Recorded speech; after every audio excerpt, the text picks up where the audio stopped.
Josh Johnson Show. I'm Josh Johnson, joined by my co-host and fellow stand-up comedian, Logan Nilsson. Logan, how you doing, buddy? I'm good, man. How are you? I'm tip-top. Great. Yeah, it's been... I'm happy for you. Yeah, I mean, I'm happy. Apparently, my neighbors are happy. They've been doing burnouts all day. Yeah, we'll see if it shows up in the audio, but it does sound like you're living next door to the fucking Daytona 500, the way... Yeah. It literally just sounded like race cars going in a circle. We all celebrate in different ways, I guess. We all... Yeah. I guess for context, because this will be a couple weeks after, but we're recording this the day after, Biden won the election. So a lot of people still out there. Yeah, still out there. Celebrating. Doing a lot of left turns, I guess. Yeah. When I first heard it, I thought the apartment was moving. Because the first ones were so loud. They were so right loud. Up front? They seemed everywhere. Right. It sounded like the car was in my apartment. And I think they started being out front, and then now they've moved to more like the side streets. But yeah, and I'm sure if I were out there right now, I'd be like, yes, do it. It is very cool. Because it is. It is like a fun thing to watch someone do. I love that character in the street racing movies. Yes, do it. I think that's very cool. Do it. Keep doing it even better. Yes. Well done, chums. Very cool. Matt, because here's the thing. I like it. Burn out, baby. I think it's very cool. What's funny to me, just in general about myself, is that I'm so scared to drive, but I'm not scared to fly at all. Like that is interesting. Yeah. But, I get it, but I mean, you're not flying the plane yourself. Yeah. That makes sense. Like, I guess if I was flying the plane, I would be very stressed out. Yeah, exactly. And I think why maybe, because do you get nervous when you're riding, like when you're like riding passenger to me? Like, is that nerve-wracking to you just being in a car? No, because I will here's the thing. This is the way I feel about cars, is that you're in a chair that could kill someone. Yes. So as long as I'm not doing the killing, I'm pretty chilled out. Yeah. I've been in the car with people who I know can't drive. When I got in the car, I was like, this is a bad idea. This guy is about as nearsighted as they come. Right. So yeah, I'd say it's more just you just like the idea of being chauffeured. You piece of shit. No, I mean, maybe, but I also think that there's just the level of responsibility and the level of like probability that something bad will happen is just so much more likely in a car than it even is on a plane. Because if you think about it, it's like if you take 5 flights in an entire year, what's the likelihood that this flight is going down? Whereas if you drive every day, you're at least going to have some scares. You're way more likely to die in a car accident than a plane crash. I almost called it a plane accident. Yeah. It is an accident usually. When one plane bumps up into the back of another one, a little... Can I tell you, I saw a whole documentary about that, and you would not believe how many people lived. Two planes hitting midair, coming right at each other. With the radio, there was like something wrong with the frequency on one, and the other one was like having some other technical issue, so they just didn't see each other until this last second. And we think of planes as like a slow-flying thing, but they're super fast. Oh no, they're crazy fast. And so the crash happened so fast, and I don't remember if they were both trying to land at the same. I'm positive they were trying to land at the same airport. That's the only reason two planes would. I could see that. But then they cut across each other, and basically the wing of one went into the other plane, and then they both crashed. And eyewitnesses on the scene said they saw a guy. This was like, this is only funny because so many people survived. They saw a guy that was like still in his seat, So like something out of a Bad Boys movie. Still in his seat. The seat had like separated from the plane, had skidded in the field, and just like skidded across, was still on a little bit of fire, and he just undid his seatbelt and walked away. Fuck it, my hero. Hell yeah. That dude wanted no parts of whatever was coming next. Be even better if he was sleeping. Like he was like, "Oh, here already." Already, okay. Looks like they burned that meal, whatever that was. Airline food, am I right? Yeah, but no. So that I think that you're right. I can't imagine if I was gonna try to fly a plane. I would be like, why are there so many buttons? Either fly or don't. There should just be a fly button. There should just be one button that says fly. Yeah. This button says New York. This button says L.A. You push one way, push one the other. Yeah, no, you'd be a wreck with that. But no, you are way more likely to die in a car accident than in a plane crash. And I think it's like your most accidents more than likely happen within like 3 miles of home. Yeah, for most people. Yeah, when you let your guard down. Because I think usually that's. Well, I think you let your guard down. That's when you're like, oh fuck, I gotta go, and you burn out your driveway to get the hell out. Going towards work. I think is why it's that maybe. Or it's the end of an election. You decide to drag race a stranger. Yeah. All day, apparently. Oh, what are you doing tomorrow? I'm just gonna drive around Brooklyn and just get into gonna race for pinks, baby. That's what I'm gonna be doing all day. Woo, Biden. This is how I can tell I'm getting older. Not only am I not out there with them, but as I was hearing the second hour of it, I was like, they wasting good gas money. Yeah, man. I have that thought all the time. Come on, man. I don't know. I also like it's interesting with all the, maybe we don't want to talk about this because it's topical news and this will be already a couple weeks after, but the interesting thing with all of the celebrations that happen, which like I'm not trying to rain anyone's parade, but like we talked about a little bit ago, but it's like I was immediately seeing videos of like, all right, we're all getting together and we're hanging out now. And seeing in every single video, every story I saw posted, people weren't wearing their masks. I'm like, guys, you guys were the ones who were angry the whole time. Like, we can't now be like, pandemic over now. Like, no, it's not. It's very much not. Yeah, it's the equivalent of being so excited you run out into the middle of the street to scream, but you are in traffic now. Right. Yeah. So I don't know. I hope people are celebrating responsibly, I guess, which again, this is going to be in the future of them doing it. So this does nothing for anyone. It's been a wild weekend. It's been a weird one. It's been a strange weekend just because like my girlfriend had to get tested for COVID. She got exposed at work.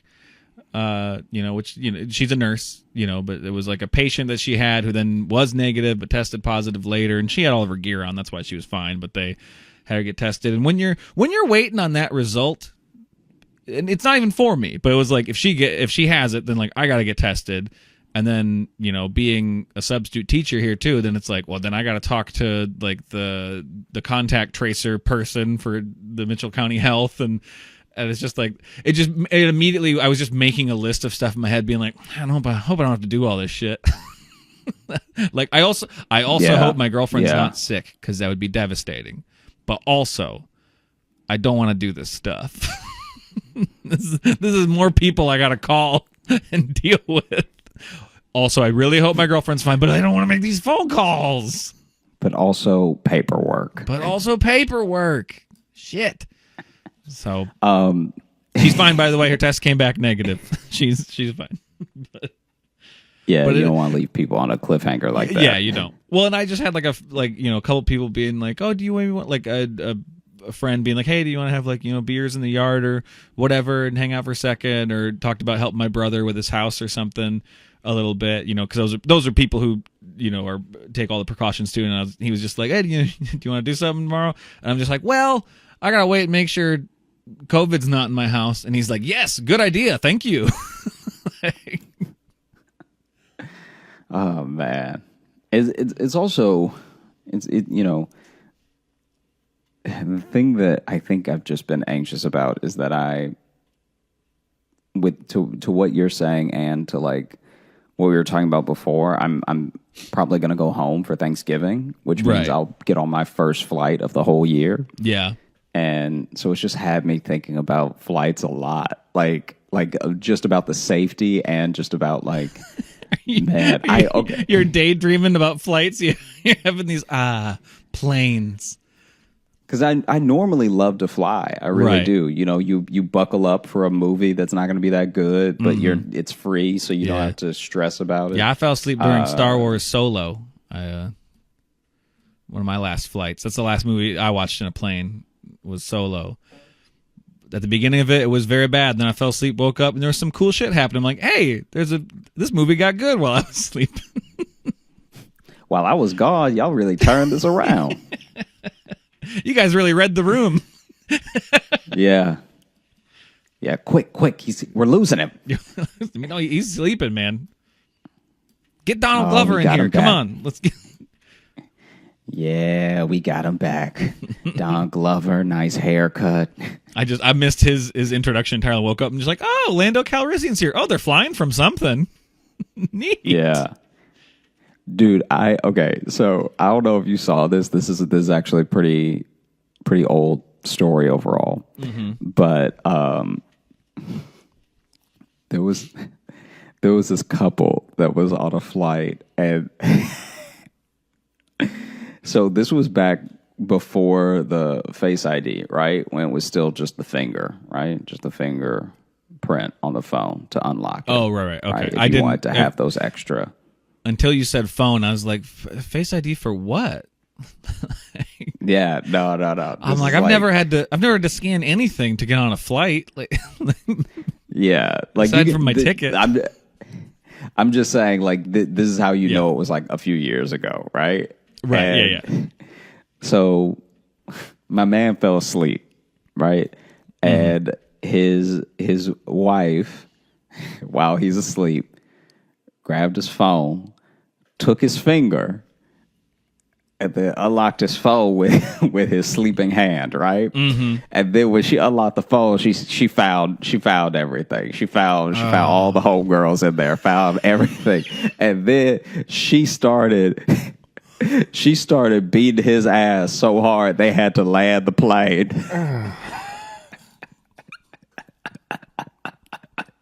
Wait, was this someone you knew, or was this a story? No. This is a news story. Okay, because I remember this now. I remember. Yeah. Once you said they had to land the plane, I was like, I remember hearing about that story. Because then this is what's so funny to me about it, right? Is that so she already found everything out. So he probably been sleeping pretty peacefully for a minute because it took her time to like read through everything. Right. Yeah, I mean, like she didn't just open the phone and then just start beating him. She wanted to get all the evidence, right, you know? Yeah. And so she's delving in.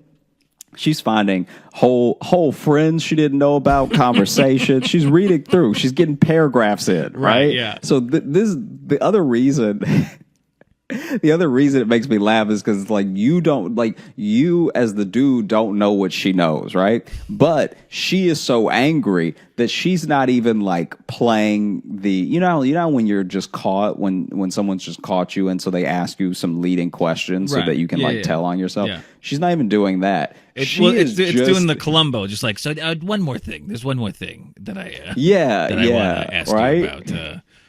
Who's just waiting to catch Janice? you? Who is who is this Janice, and how do you know her? And so, she looks like a hoe. I just want to say. Columbo got all the receipts. And so then, you know, obviously there's not like a full on transcript of what happened, but from the report that I saw, she basically woke him up by beating him, right? So then this dude is sleeping peacefully, and he just feels hands just slap it, right? Hi, honey. So just slap, and then questions in between the slapping. But he doesn't know, like, not only is he going to try to lie first, but he probably doesn't even know what she's talking about because he doesn't know that she knows. So now Right. she's like, boom, slap. Who is Janice? And then he's like, huh? And then she's like, don't huh me, because in her mind, he's already lying. But he genuinely is coming out of sleep. So he's going huh as like, I'm waking up back from unconsciousness. My first thought is like, anytime I've fallen asleep on a plane and woken up, it takes a second to be like, where the fuck am I? So now add slapping to that. Yeah. And Yeah. Now add slapping. Where am I? Who are you? What's happening? What year is it? Who's Janice? That's right. And from the report that I saw, not only did she have form, but he was also in the reports. Really good form. She squared up. I mean, it didn't say she had good form. It just said that she was beating him handily. So the report then just says she was winning. Yeah. Oh, easily. He wasn't even covering up well. He needs some lessons. Just some general boxing lessons about your guard, because she's breaking through the guard with uppercuts. All right. While seated in a plane aisle, that's incredibly difficult. Oh no. Was she above him? This is the best part. So then huh? I was was she standing or was she sitting still in the seat next to him, or did she get up? No. Okay, not only has she hadn't got up yet. All right. Oh, okay. So that's the thing. So that is some good punches if she's able to really fuck him up seated next to him. That's an awkward way to hit. And I'm pretty sure she had like I don't have any evidence for this, but I'm pretty sure she had like fully planned it out how she was going to start. Like, it wasn't an emotional thing. She thought through, like every sentence she was reading, she was thinking through how she was going to beat this dude's ass. So I'm pretty sure she lowered the seat back table just to box him in a little bit more. All right. I like that, or I like the idea of her calmly putting it up in preparation for ass beating, of being like, oh well, hang on, I got to do this, and let me undo my seatbelt, and you're gonna need some help, so I'm gonna go ahead and call the attendant now, and then. That's it. That's exactly what I'm talking about. I feel like she calmly raised her seat back table and calmly lowered his, and just was setting up everything nicely, right? Put some coffee on it too. Probably turned his reading light on just so he'd be blinded. So then not only is she beating his ass, but he is in a window seat, so he's fully boxed in. Yeah. He can't get out. Yeah, and so then it's not like, no one really knows what's going on when any fight on a plane starts. Okay, so there's like a commotion, but he's not even like yelling like "stop hitting me" or anything yet, because he's just so out of it, right? And then he just wants to know if they're there yet. Yeah. So then finally, wouldn't that be great if it was like you start getting beat, but you've also landed, so you'll be able to get away soon. Nah, they were mid-flight. You're 10,000 feet stuck. Sorry, you're getting beat across 2 time zones. Yeah, you're about to join the 6 feet deep, mile high club. Not sure how that math works out, but it's not good for you. It's not good for you. Yeah, it's not going to be great. I think it ends with you being thrown off the plane. 6 feet deep, mile high club. And so she's like wailing on him, right? Right. And then I don't know if the flight attendant saw first or a passenger saw first, but then they like got involved, like, ma'am. You know what I mean? Because like the thing that's funny to me about stuff like this is that no matter how like trashy someone is behaving, someone at their job still has to say ma'am or sir. Yeah. Like, it always cracks me up. Like, it's like even Waffle House fights, they'll be like, sir, and then they start swinging. Listen, then the employee starts fighting. Which I think it makes the punches more righteous if you say "sir" while doing it. It really, I don't know. It adds an extra level of stank to it. Just like, oh yeah, sir. Right? You know, it And so then The combination of respectful and disrespectful in one is a beautiful thing. yeah. Because like this is my thing. So then people are kind of trying to get her off of him and everything, but like I don't know if she's just that strong or people are not quite trying to break the fight up good enough, because there's no way there's this is the thing. As someone who watches fights, I love martial arts. I watch UFC, everything. Yeah. Refs rarely have a problem breaking up a fight between two big guys. So it shouldn't be that hard to break up a fight between a person who's not fighting back and a person who's trying to fight in a middle seat. Like that, Right.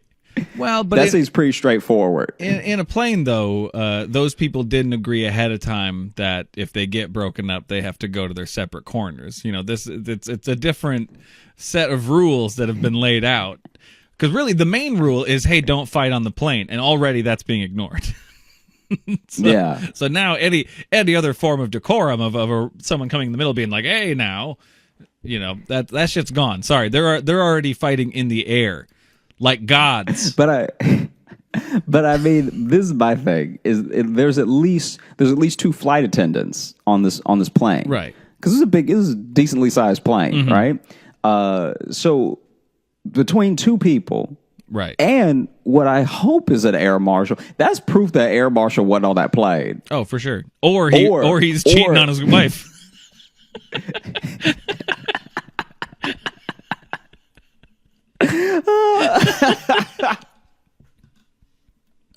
So then they cannot seem to stop her. Like she's just in the pocket. She's just landing nice clean strikes. And then I can also tell you, as someone who's tried to break up fights before, that sometimes they're too messy and you end up getting hurt as the person trying to break up the fight. So I can tell if someone's beating another person well enough, you don't want to get involved. You're like, hey, look, especially like I'm pretty sure that you are now slowly. So initially, when you see people hitting people, you're usually on the side of the person being hit because no one likes violence, right. But then as she is yelling out more accusations, it does kind of start to seem slightly more even. Yeah, I mean, right. I mean, like most of the time, if I see a woman start punching a man, I'm in the back of my mind, I'm like, he probably deserves this, but I probably need to do something. Yeah, like you try to break it up because you're like, in the off chance that this is just an abusive woman, let's break this up. I don't like seeing people get hurt out and about, but if it's a woman going, it says, I'm like, he probably did something, but not saying it's worth him getting punched. I'm not saying violence is going to solve it, but I guarantee there's a story. Yeah, if she's in the middle of screaming, the best years of my life, da da da da, I gave you two kids, da da da da. It's like, oof. Yeah. You start to be a little gentler with your declarations to stop. Like, oh no, ma'am, don't, please, don't do it. And so then they cannot get her off of him, and I guess they just tell the pilot. I guess someone stops trying to break up the fight and just runs to the cockpit and is like, hey, look, we have a situation. Yeah. I can't even pass out the snacks. All right. Listen, if we don't land this plane, she's going to bring us all down. She is going to use him to beat us. She's going to put a fist through one of the windows, and then this whole cabin's going to get depressurized. And so yeah, they landed, and I do remember almost certain she got arrested upon landing. Oh, it's like I thought you were saying she got arrested upon, and I'm like, that is not a phrase. That is not. No. No, I'm pretty sure they were waiting for her. Because you can't. Because this is also the thing. She also must have been beating his ass as they were landing. So imagine you already think you hate flying, right? Imagine you can see out the window the ground getting a little closer, and you just count down in your head. All right, 15, 14, 13. We got to land soon. We got to. And then imagine this. So she's beating him, right? Mm-hmm. She's beating him. And then they land. And so he's like, oh, thank goodness I'm saved. But then, because they weren't supposed to be at this airport anyway, they can't get to the gate. They need to wait for a gate. Right. Well, and so now he's basically just getting beat in a car. Well, and even if they get to the gate, like I know this wasn't even the airport they're going to, but there's always people who are quick to just rush out and clog up the hallway too. So now you're just going to get beat while people are walking by watching it. Yeah. Oof. And then, okay, so you got to say thank you to the captain while you're getting punched in the head? No. Thank you, guys. Ow. Thank you. Thank you. You good for nothing. Thank you. Yeah, she even does it too. I told you. Thank you, guys. You do such great work. Yeah. So look, this is insane. This next story I was not here for. I wasn't on this flight, but my buddy Al from Chicago said that I could tell it because he was like on the flight, and it's. I'm sure that it didn't have to get this crazy. It's basically just one big misunderstanding. But a guy was sitting in what I think he must have been like first class for it to transpire this way. So yeah, I think he was in first class. Because everyone was throwing money at each other. No. You'll see. No, But basically, this guy on his flight was sitting in the front of the plane, if not first class, as close to. And this guy falls asleep during the flight. And while he's asleep, he's like out, right? So and I don't know I don't know if he has a condition or whatever, but he's so out that even when the craziness starts, he's still out. Like he's like, I don't know if he took a thing to sleep through the flight or something, but he's completely gone out of the picture. Okay. And the flight is about halfway there. So it's a flight from I think it was from Chicago to Portland. And so they're halfway there. So they've been in the air for 2.5 hours or something. And at one point, I don't know if they're trying to gain altitude. I don't know why, but the plane sort of tilts, upward. And as the plane is slightly tilting upward, a foot rolls through the aisle, just bouncing, rolling on its side, like a foot in a shoe rolls all the way to the back. And so everyone seems to see it. Yeah. And it's quiet at first. And it's checking. Well, then they start checking with each other, like, you fucking see a foot? Go by. So everyone is calm at first because they're all to your point, did you see that foot? Everything, right? Then I'm just not getting like air sickness or something, right? Like you. Yeah, you saw a whole foot right? in a shoe you roll saw by, that, right? So then, look, God is a genius, all right? Because the comedic timing of this could not be pulled off any better. So as the foot's rolling, it's not until it hits the very back with a thud that people start screaming, right? So this lady in the back that was probably next to the foot, and that's why she screamed. Because everyone else, it was just a moment. But for her, this is her life now. Well, and you can maybe convince yourself that maybe it's just a shoe. But when it's got the thud of a foot in it, yeah, that makes it more real. Oh, no. It's got foot in it. So then, okay, so then it plops next to her. She sees it, looks down, screams, right? So as she starts screaming, everyone else on the plane that saw it is like, yes, that must have been a foot. That was definitely a foot then. And so then they start screaming. Well, if you don't mind me, I will join in the hysteria. Right? So you know how the flight attendants usually, especially on like a fairly sized flight, they usually sit basically like in this back compartment Yeah. where all the food and all this stuff is. So then the flight attendant comes forward from the back and is like looking for like everyone stay calm, what's happening, right? Steps on the foot. And then she looks down and goes, "Oh my God." And so then she's like, you can tell when someone's like trying to like compartmentalize all their feelings, but also be professional. So then she is like, is someone okay? Is someone missing a foot? Yeah.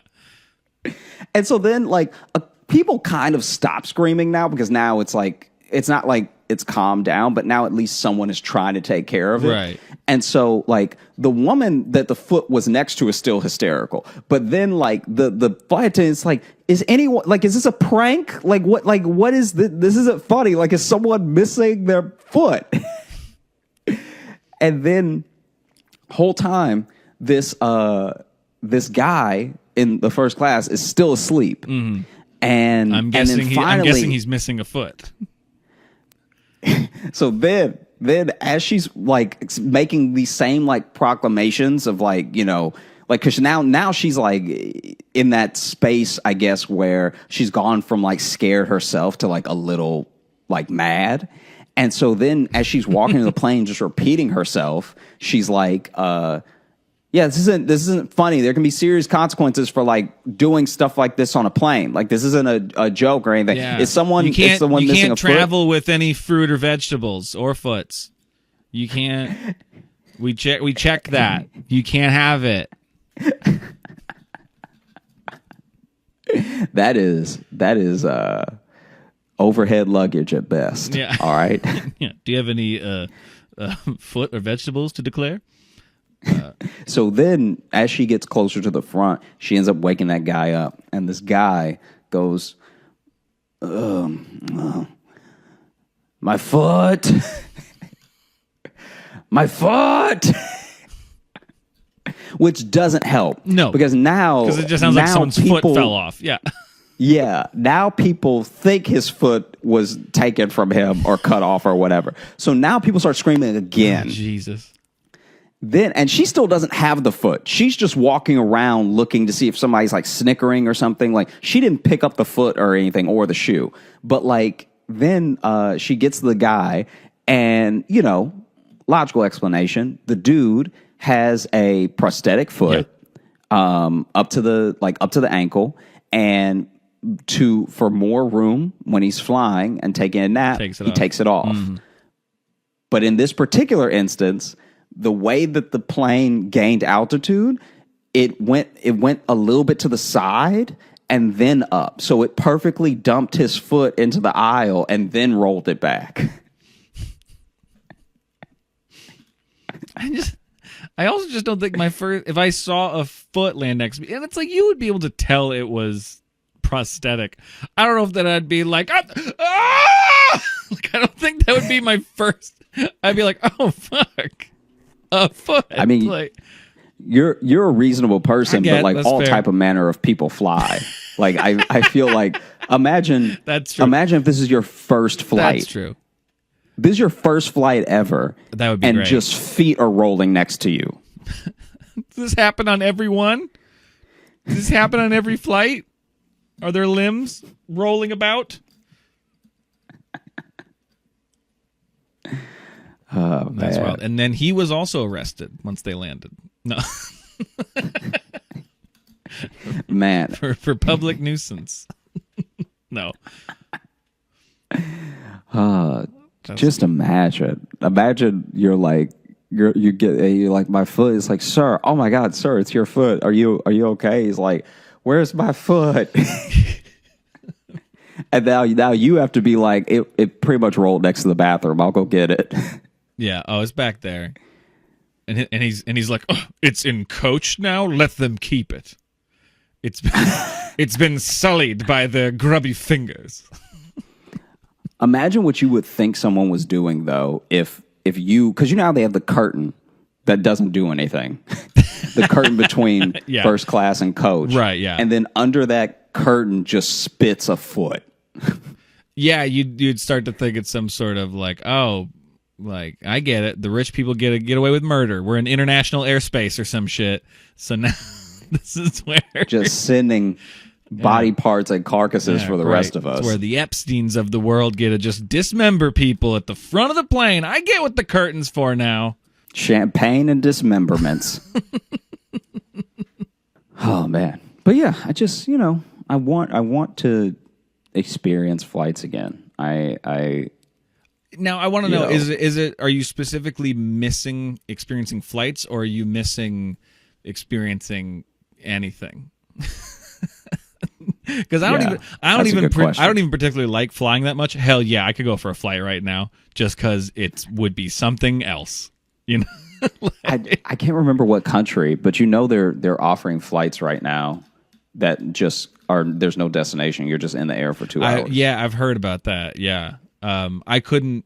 I don't miss flying that much. I like for it to end up somewhere. I don't want to I don't want to just sit in an elevator for 3 hours. I'd rather, end up somewhere. Imagine that's the flight you get a migraine on. The flight to nowhere that's not going to land for another hour. Well, or what if you're doing that flight and you're like, there's a fucking baby on this one too? Why? Like what? It's already a weird idea to like have to fly the baby anywhere, but to go nowhere, you brought the baby? That's so funny. I'm trying to sleep, and your baby is keeping me awake on my 2-hour flight back home from home. Yeah. I have some flight like credits still sitting because I was supposed to come to New York at the beginning of the year, right before. Remember, it was the week New York shut down in the initial pandemic stuff.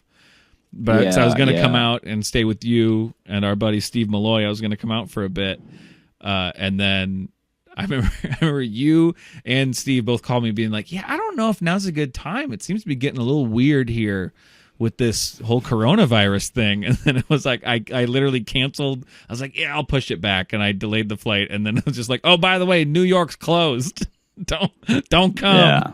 And I was like, okay, well, I chose that timing well, I guess. Yeah, this would actually be a very different podcast if you had come, because you probably would have had to stay. Probably would have been like living here the entire time. Yeah. Well, yeah, we would just be recording in person then. We wouldn't have to deal with with FaceTimes and stuff. Yeah, I don't know, but I think I still have those credits through next year, or into like when I canceled it. So, if that ever becomes an option again, maybe I'll use it. But yeah, fuck, it keeps not looking that way. And it's embarrassing that Iowa, a very spread out state where it's very easy to not be near people, we're like one of the worst places in the nation right now. So I don't know. Like, it's the point of having all these cornfields between us if we're all just going to get together and touch mouths. Like, I don't understand it.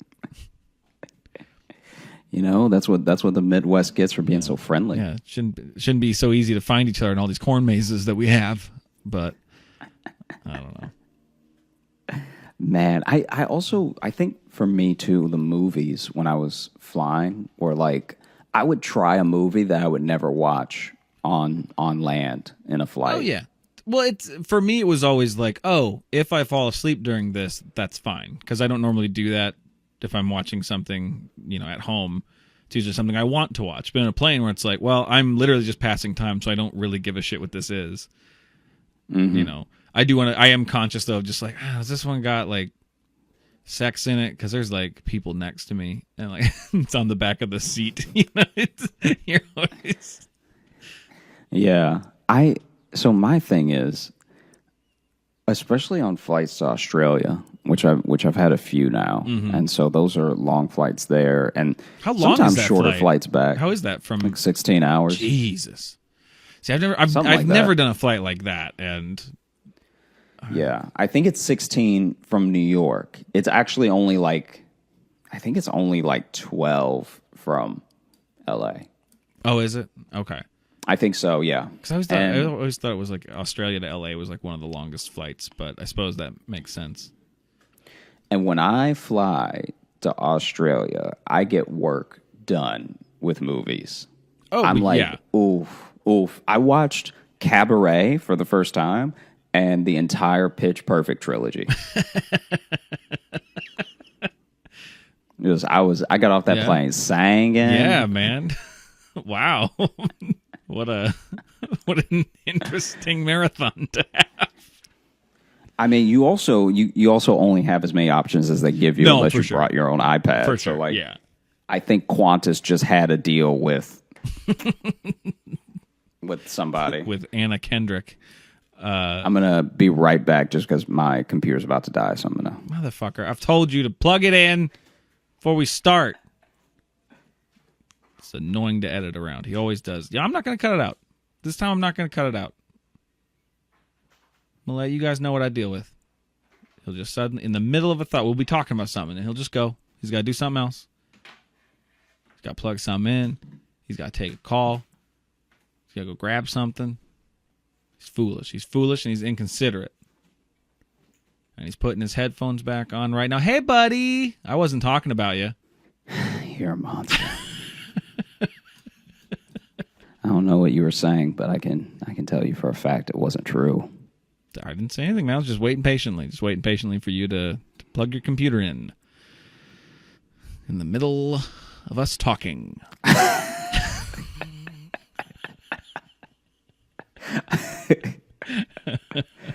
Oh, man. What?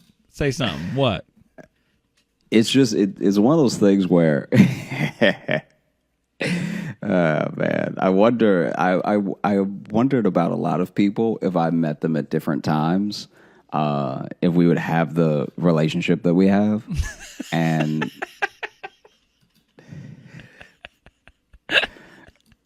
oh, you say, are you thinking if we met now we wouldn't be friends? No, I don't think that. I actually wonder. I think there are certain people you can meet too early, though. Like, I can tell you that when I was in college, some of my best friends to this day, right? Mm-hmm. This is like, this still cracks me up. So 3 of my best friends from college, when I met each of them, I did not like them. I did not like them at all. I like it was more than I just didn't like them. I like weirdly had a bone to pick with them. And then we got over it, and like 2 of us joined the same fraternity, and then the third one, like we all, you know, I want there to come a day where we can all just chill again, because, you know, we all live in different places now. Like two of them are still in Louisiana, and one, I think he's in Mississippi now or something, and I'm in New York, but it's crazy. And we've had a conversation about it. Like one of my really good friends, I remember when initially when I saw him, we had a class together. That's like how we met. Yeah. And it was like this orientation class or something. And I said, hey, because, you know, just trying to be friendly, make friends. I don't know anybody. He didn't seem to know anybody. And like, he looked at me, and then he just turned away. And in my head, I was like, this bastard, I can't believe the nerve of a person to look at you and not acknowledge, because it was just a deadpan face. Mm-hmm. And then when he tells it from his perspective, he had been having a terrible day, right? Yeah. He had been having the worst day, and he was darting around looking for, I think somebody was supposed to bring him something. Like basically I don't know if he like hadn't prepared to basically come to college that day. Like, it was because, you know, we're all from Louisiana. Right, yeah. So we all had varying degrees of travel, and some people only had to travel for like an hour. Mm-hmm. So I think that he was like looking for someone that was supposed to bring him something, and he was just like looking around, darting around, right? So then when I said, hey, it was in the middle of him like looking around. So he's like, I didn't even hear you. I'm just like in a panic and I'm sweating.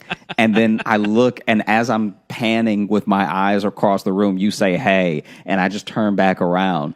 And then we didn't even get to strike up that conversation for like a week, and I hated that dude. I was like, what a monster. Because in that moment, he reaffirmed every fear that you have when you're trying to meet new people. Oh yeah, absolutely. You'd be like, oh, this is why you don't introduce yourself. This is why you don't put yourself out there. That he apologized profusely. He was like, oh, man, I'm so sorry. Yeah, I was looking around for people to make friends with, too. And then we ended up becoming friends a week later, and I was like, this dude's the best. Then the the other dude, we had some sort of weird misunderstanding when we met where we got in like an argument, but then we worked it out and then ended up going to the cafeteria together and having lunch together, and then that our friendship sort of started there. But then the third dude is Donovan, who I've mentioned multiple times in like multiple scenarios. I want to meet him. I've heard a lot of stories about Donovan, but he's one of your friends I haven't met yet. Dude, you'll love Donovan. Is there a dog like too? Donovan, I was trying to. Yeah. Oh, now there's a dog. Yeah. I guess the dog just heard that Biden won. It's losing it.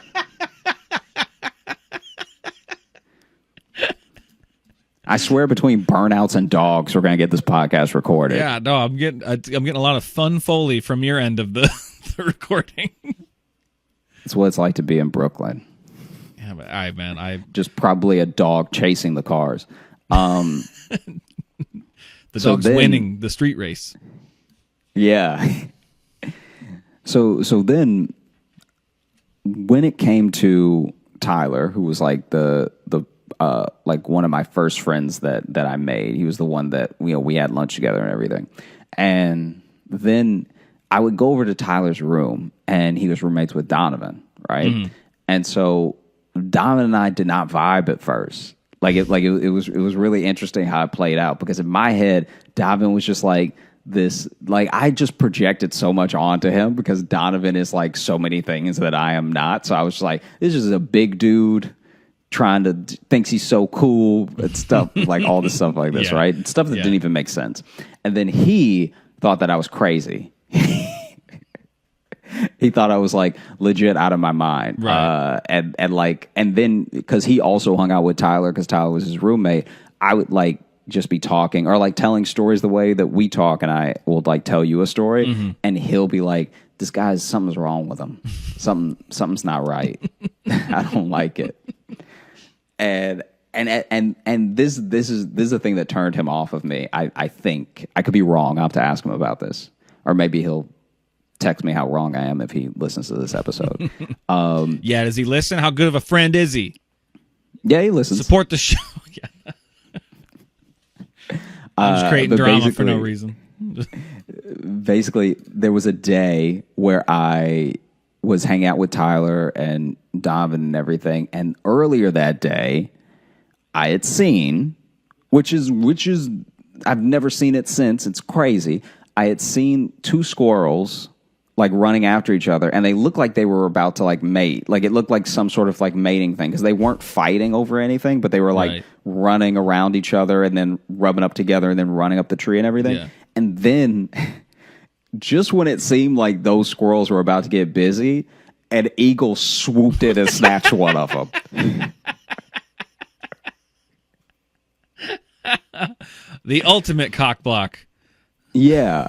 And so, and the squirrel was fighting, and it drew like a small crowd. Like there were 10 of us who like were like, oh my gosh. Imagine as a human, you're about to fuck someone. You and another human, you guys are in the bedroom and you're ready to get busy, and then suddenly she gets killed by a tiger. That doesn't care about you. Doesn't care about you at all. The tiger just came and went for her. So it's gonna take a few seconds. You're just gonna go, whoa. Because I'm younger and I'm not as self-aware and probably a list of other things, I didn't tell that story the way I just told it to you. Right. I told it from the shell-shocked perspective of someone who just saw it happen. Okay.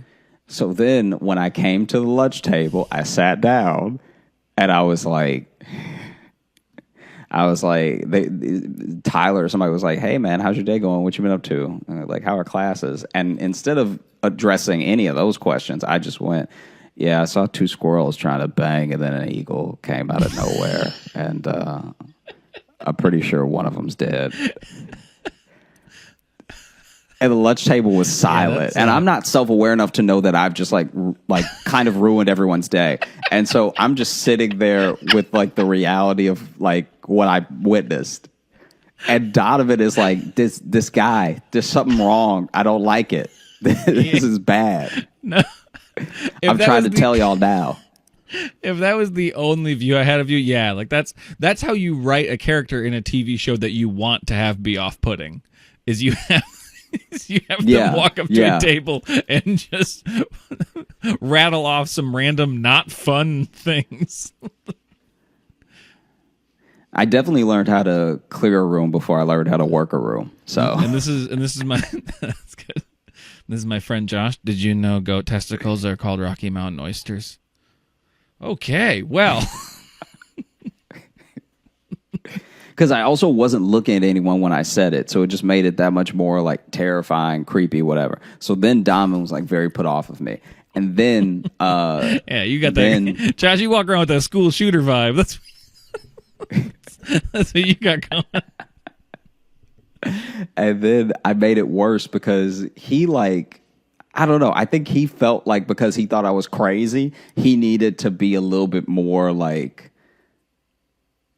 I'm trying to think of how to put it. I think he felt like he needed to show he wasn't scared of me, which is already not necessary because he's like 6'4". Yeah, he's a big dude.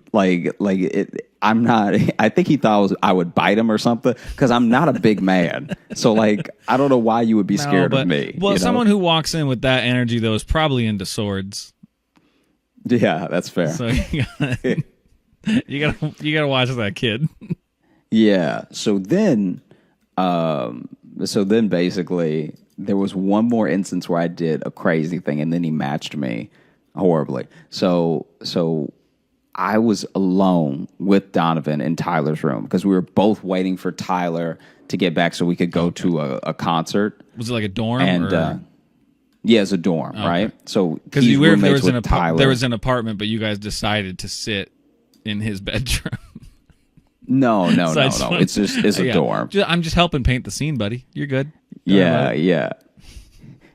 And so basically, I shown up to Tyler's dorm room, and then Donovan answered, and he was like, "Oh yeah,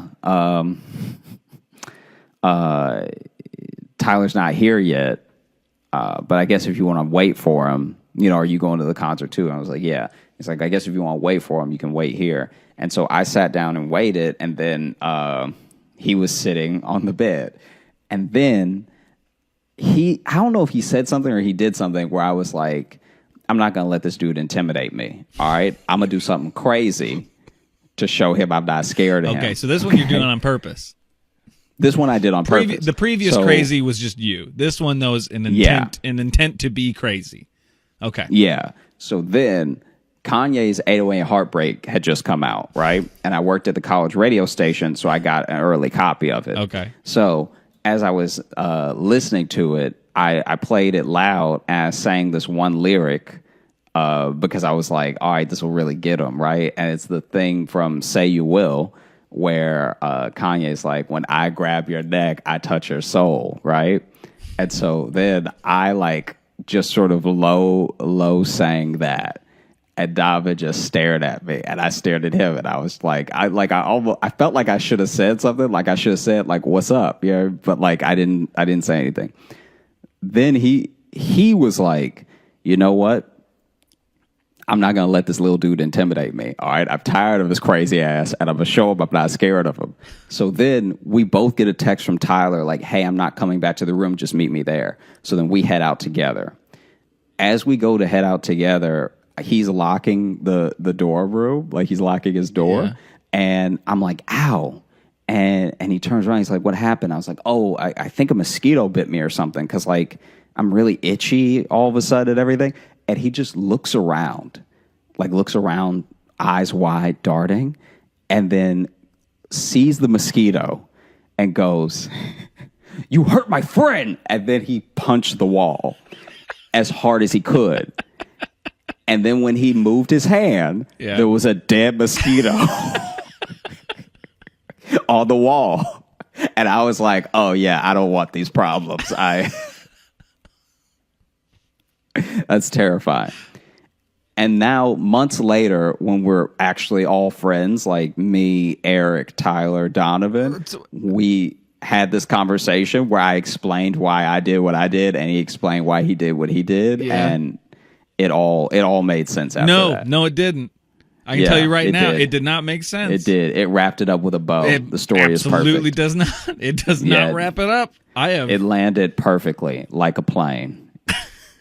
Well, they do most of the time. So wait, then after he punched the mosquito, then you were... Because all you said was, "Oh, I don't want these problems." Were you guys like friends after that, or did you just decide like, "Oh, I'm not going to try to intimidate him with Kanye lyrics anymore"? I'm going to give him some distance. Like you just crazied each other into friendship. This is two people enacting Stockholm syndrome on each other. Like you guys held each other hostage with your separate crazy. Yeah. And then I guess we're friends now. Yeah, because I feel like we still weren't friends for maybe one more week after that happened, because I was like, when he punched the wall, I was like, "Oh wow, that was extra. Oh geez," because it shook the wall. He's a big man, and then when he moved his hand and the mosquito was there, I was like, because he didn't even say like "got it" or he didn't even seem excited. He was just like, he punched the mosquito and then was like, "Let's go."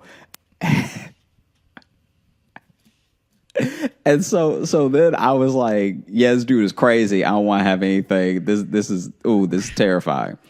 And then maybe after a week or so, when we were all hanging out and were realizing we were becoming friends, like we were realizing that we meet up after classes and we spend most of our evenings hanging out, that we were like, "You know what's crazy is that when we met, I actually didn't like you for this reason." You know what's crazy? Everything we fucking did. Wasn't that crazy? That thing you did with the Kanye lyrics, that was weird, super weird, really weird thing to do to another human. Yeah, but I had explained why I did it, which was like, look, I couldn't just have you being taller than me and like running around here. I know it'll sort out this height difference. Some Kanye West. That'll really sort out the height differential. Problem solved. Because I'm going to say, when I grab your neck, I grab your soul. Or whatever. That'll knock him down about 6 inches. That'll do it. Yeah, because crazy has no height.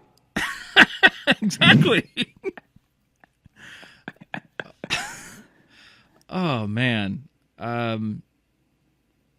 Well, I'm glad you guys made it. I'm speechless. Yeah.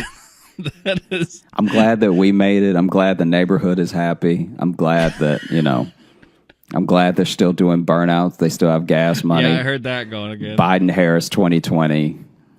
We out here. Jesus Christ. We've been getting a lot of emails and like reviews lately about people just saying they appreciate my genuine concern for your stories. I'm excited when we start putting up the video elements that people can see me in real time struggle with some of these stories. Because all I could do for a minute there was just cover my face. Well, that's interesting. Did you ever? If I feel like you and I just became friends very quickly. We were kind of fast friends. Did you ever have any moment where you thought you'd have to intimidate me? Is there ever a moment you're like, I maybe got to bring this guy down a peg with some dark lyrics? No, you only got like 2-3 inches on me, so I think we were Gucci.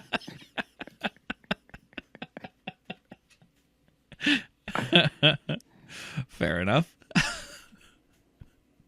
I feel like that's a primal thing. It's like I have to show this person I'm not scared of them, and I'm just gonna be crazy.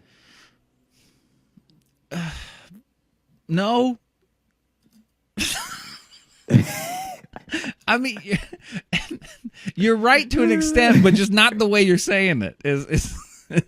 Because I do get it when you meet people like that, and you do want to let them know like you're not going to take their shit or whatever. But like, I don't. It's just your tactic that's really throwing me off. Is they just like, I'm going to put on this song and I'm going to say this one. I'm going to say this one lyric.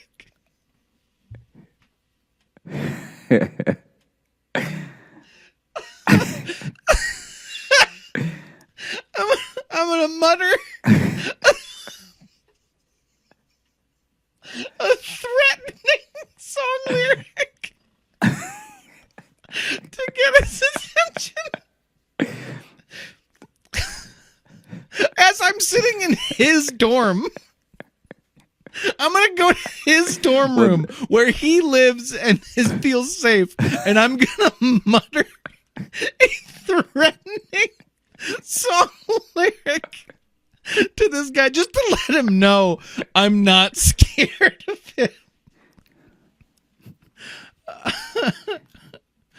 So I should also point out that he actually hadn't done anything expressly intimidating until the mosquito thing, which is kind of after 2 of my things. So, in retrospect, he didn't do anything wrong. No, you came out swinging with Crazy Bud. The first Crazy was completely unintentional. I saw the thing and then I was shooken up by it. Yeah, that was you just had squirrel sex PTSD, so that's what happened there. The second it was like watching the documentary without David Attenborough. It's like nothing was cute about it, nothing was cool about it. It was just sex and murder.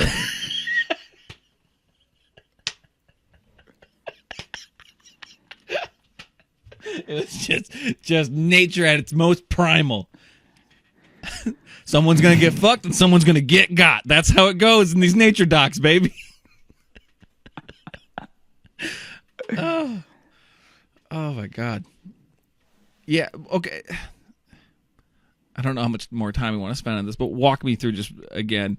What caused you to do the Kanye thing? What made you I don't remember if he had said or done anything extra. I think I just felt his vibe off of that cafeteria moment, and then I was like, how separate were these instances? How like days. Okay. So you walked into his dorm being like, he's still weird about the squirrel thing. I better threaten him.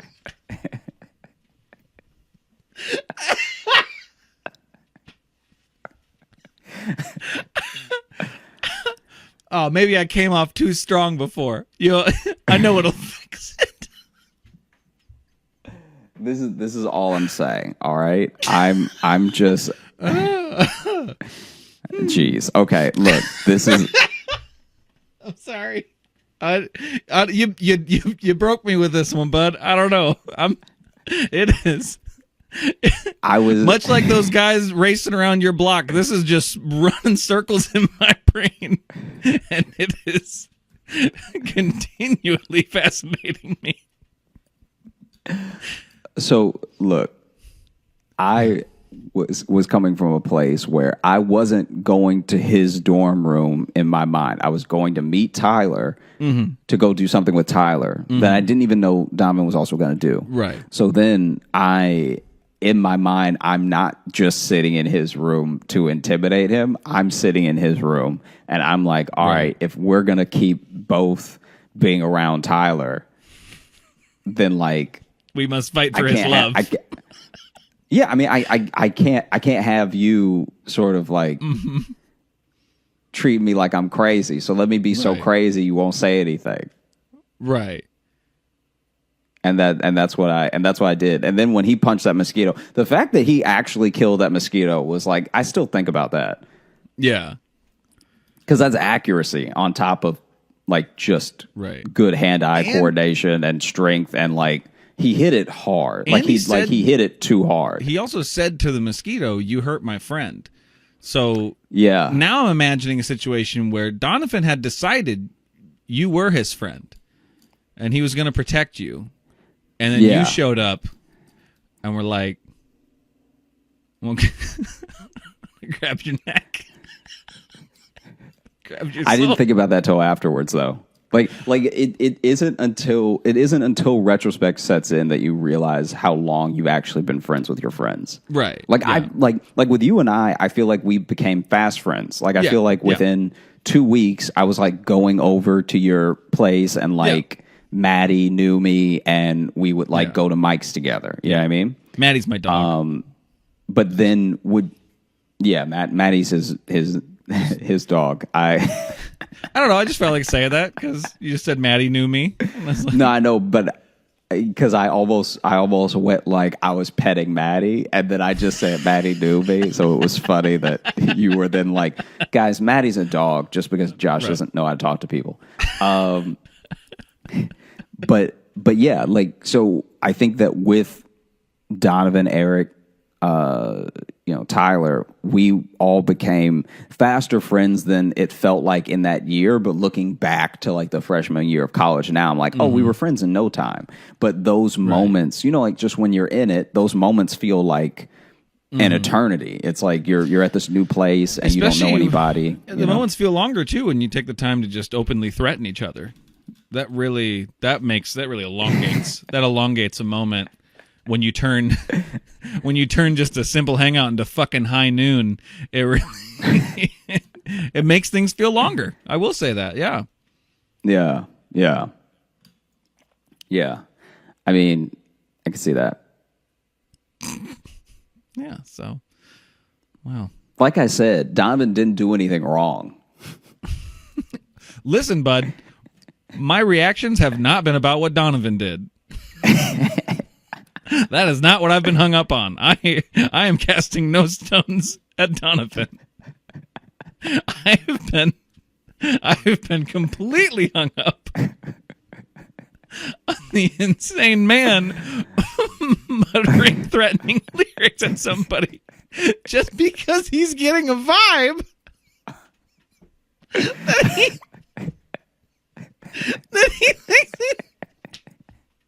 that he thinks he needs to pick a moment to be quietly crazy and threatening. That's what I'm hung up on. It's not Donovan. I honestly feel like Donovan gave you too many chances. Well, we're over an hour. Do you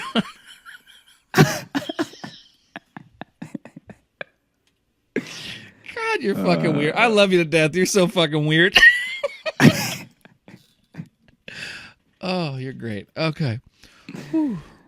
If there wasn't a copyright on it, I'd sing the lyric right now, but,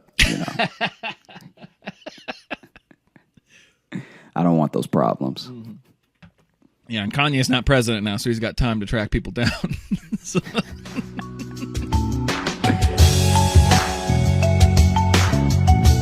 Thank you so much for listening to the Josh Johnson Show. I am so happy to be doing this podcast with one of my best friends that I became fast friends with, and not, in a weird battle over time and lyrics for us to figure each other out. If you're looking for more of us, you can find me on social, on Instagram at Josh Johnson Comedy, on Twitter at Josh Johnson, at Facebook at Josh J Comedy, and YouTube at Josh Johnson Comedy, where very soon we are going to start posting videos of this very podcast. If you want to see what our faces look like while we're reacting to each other's stories, then that'll be where you can do it.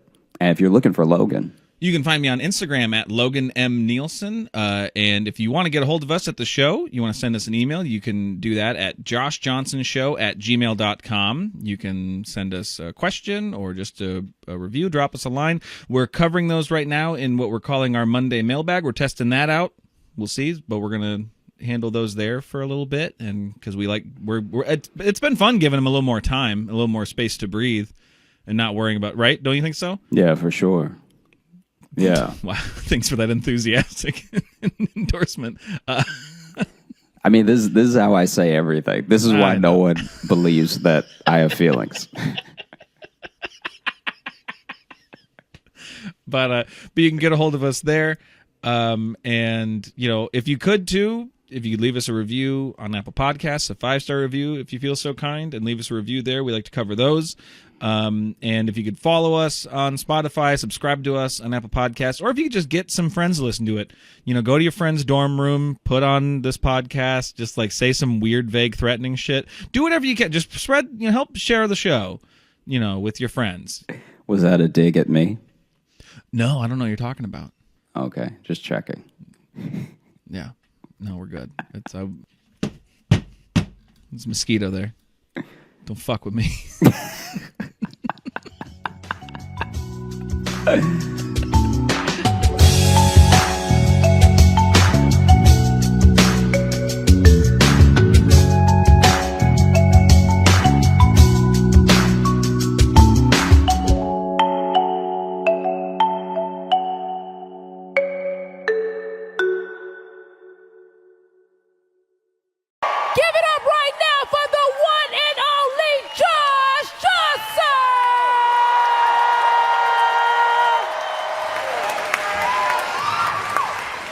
I reflected a lot and I came up with a lot of New Year's resolutions this year. I don't normally do it. I almost never do New Year's resolutions, but this year I had kind of a bunch because it just so happened I was really thinking about myself and life when the time came. And the problem with New Year's resolutions, the reason that they're so hard to keep is that a year is a year long. If you could make a New Year's resolution and really only had to do it for like 3 weeks, you knock it out of the park.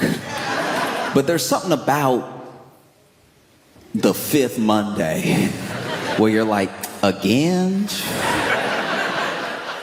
No. And I think we should all cut ourselves some slack, genuinely, when you have trouble making your New Year's resolution a habit or sticking to it, because New Year's resolutions are as old as calendars. So as long as we've been keeping track, we've been trying to be better and failing. It's very human. And our New Year's resolutions, by and large, are things that we're going to do or stop doing to stop hurting ourselves. If you read through history and you go back to the New Year's resolutions of whole civilizations, right? The Babylonians, the Romans, these people would have ceremonies, and usually a lot of what they did, a lot of their New Year's resolutions, was to appease their gods or the tribe at large. It wasn't just about them. And all of our New Year's resolutions, for the most part, are things we're going to stop doing or start doing to stop hurting ourselves. They had New Year's resolutions to stop hurting other people.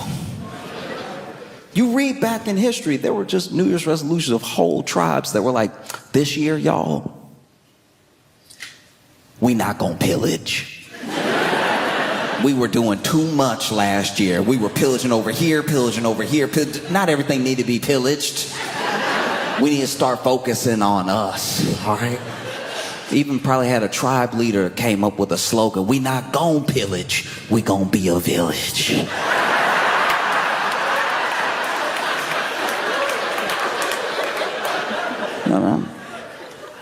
No, it's as old as as time. And admittedly, there are some modern New Year's resolutions. I do know a few people in my life that have had to make New Year's resolutions to stop hurting other people. You know, it's rare, but it does happen. Like, I had one friend nonchalantly said, you know what, this year, I'm gonna cut less people.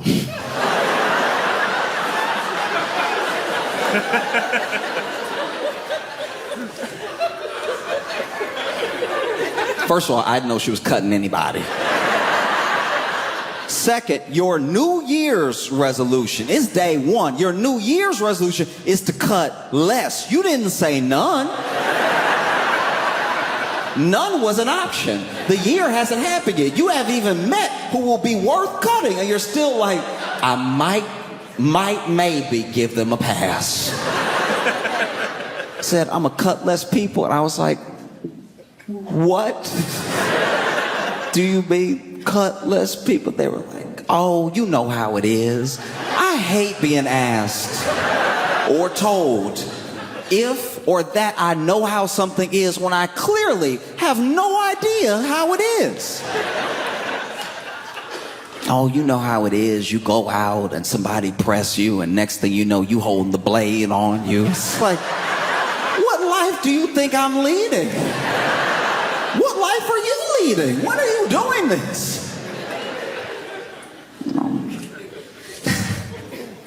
I had a couple of New Year's resolutions. One of them was to focus on my health, which I'm already regretting. Genuinely, because this is my thing. When you try to focus on your health in the beginning of the year, you really think you're gonna do it. And that's why I'm making a New Year's resolution. If you tell me what I'm doing wrong, if you tell me what's wrong with me in like September, I'm probably gonna be like, then I'll die. Sorry. I like doing that. But if we're starting a new year and you're like, don't do that, I'll be like, okay, I'll try, right?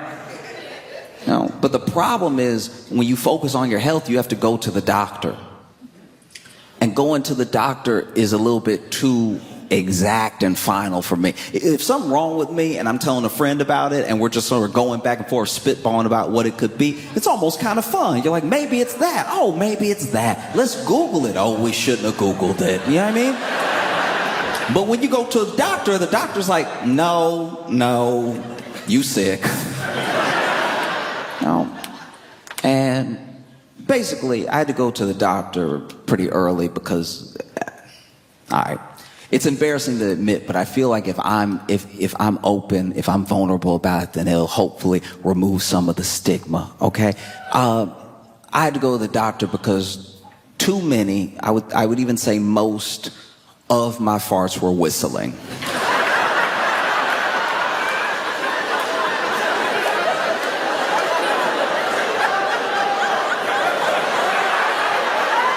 Okay, all right. So if you're going through what I'm going through and you hear that laughter, that's why I'm doing this, to try to break through, try to show the normalcy of what was happening to me.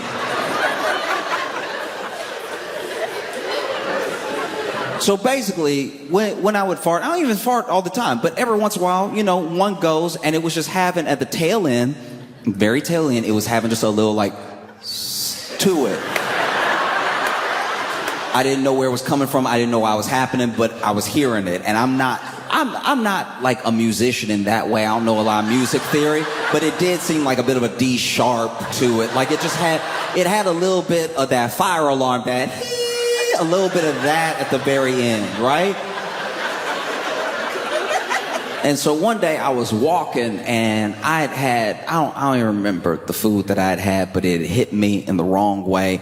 And so I sounded like a piccolo. I was walking and my steps were just a little fluty. And I don't know about y'all, but sometimes I walk and listen to music. So I'll have my big old headphones on. They're noise canceling so I can really enjoy the music and everything. And I knew I had a problem because the cut through it was so high of a pitch, it must have got under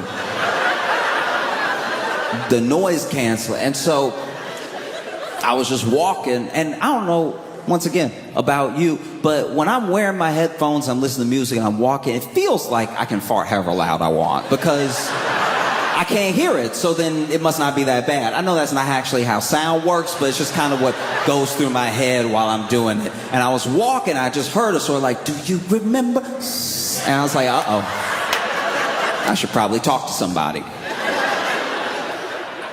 And so I did. I went to the doctor, and when I got to the doctor, I had a bit of an issue because I even tried to use as many big words as I could to describe what was happening to lessen the blow of what I had to say. So I was like, my flatulence is having some orchestral notes to it. And the doctor was like, what? And I'm like, don't do that. One of the main reasons I hate going to the doctor is because if you're a doctor, and especially if you're older than me and you're a doctor, I'm assuming you've been a doctor for a while, right? And if you've been a doctor for a while, then I'm assuming you've seen a lot of stuff. But somehow when I go to the doctor and I tell them my problem, they've never heard of it before. You got all these encyclopedias in here with all these diagrams of people's bodies and stuff, but then I tell you what I'm happening, you're like, what? And then I just made it simple. I was like, look, my farts are whistling. He was like, what? And I was like, that's worse. What happened to bedside manner? And so, he fixed it. I'm fine now. It doesn't happen anymore. But yeah, basically there was something going on where I had pretty much like overexerted myself, and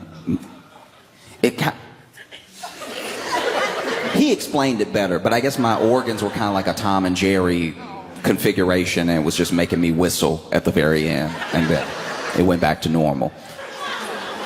My second New Year's resolution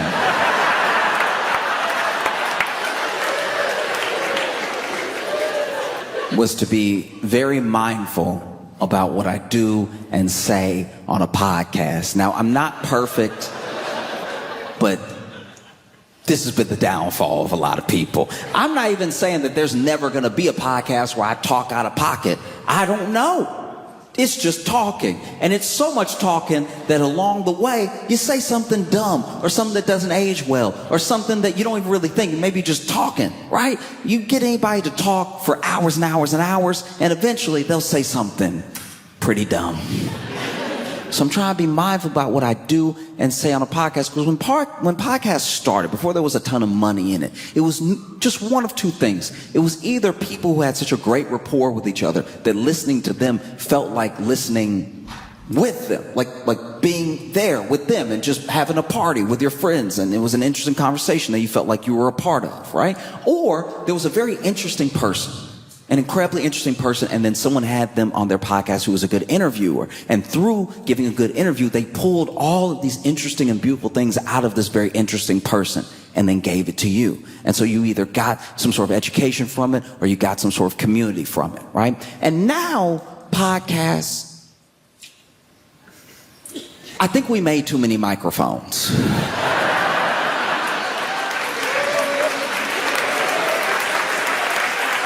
Because now it's a genuine mess. Like I watched what I think was maybe one of the most important podcast clips of all time. One that exactly, perfectly describes what I'm kind of talking about. Mike D has a podcast, and in that podcast he was talking to OG Tulo, a rapper. And while he was talking to him, OG Tulo reaches into his pocket and somehow shoots himself in the leg.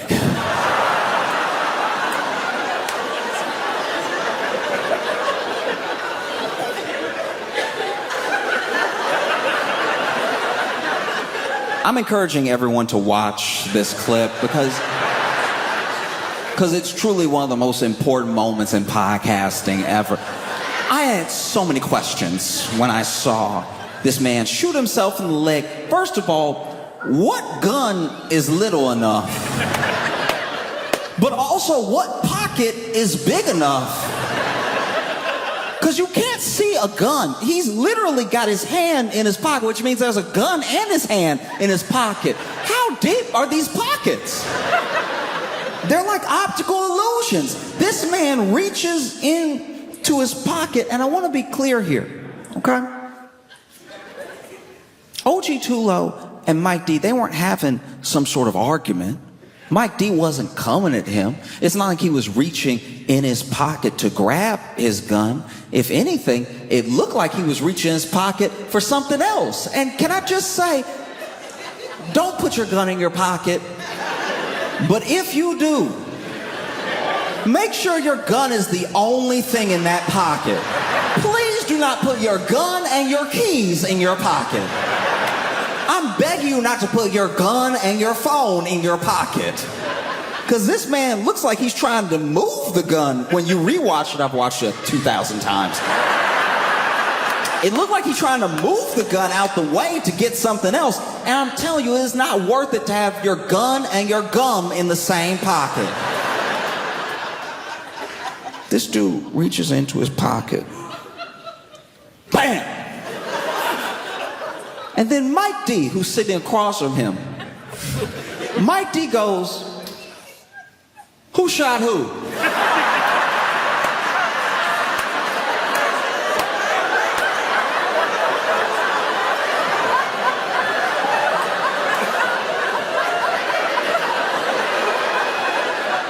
They're facing each other. He turns to the cameras out there where the people are, who I guess are producing the podcast. And he turns to them and goes, "Who shot who?" Somebody got shot?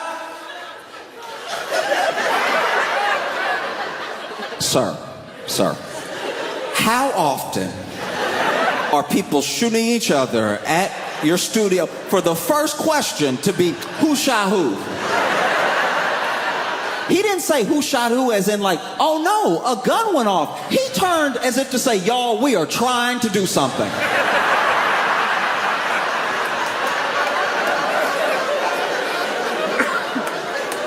This man turns, "Who shot who?" Somebody got shot?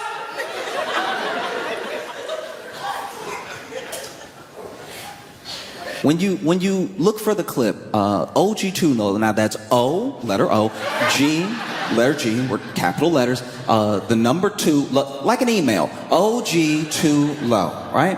OG Tulo is fascinating to me because there are a lot of rappers who their name is not, it's not true to who they are as a person, right? But to his credit, OG Tulo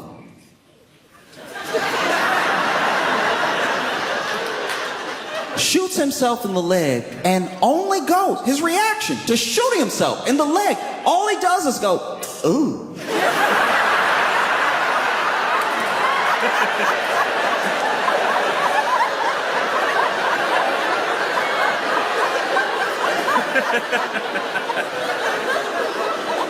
This man doesn't cry, he doesn't freak out, he just makes the face you make when you drop a casserole, just, ooh.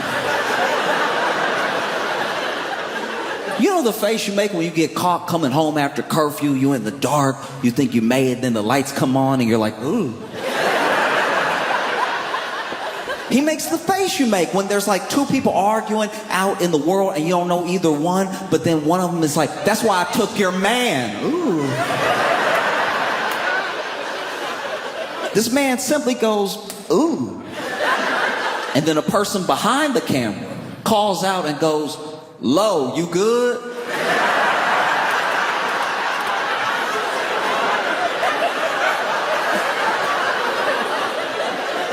There are a few things I hate more than being asked if I'm good when I should not be good. When I'm clearly, people wait till you hurt to ask if you're okay. And I understand the reflex question, but you just saw something very bad happen. You saw a man reach in his pocket where he clearly forgot he had a gun. And then shoot himself in the leg, and now you go, "Lo, you good?" And OG Tulo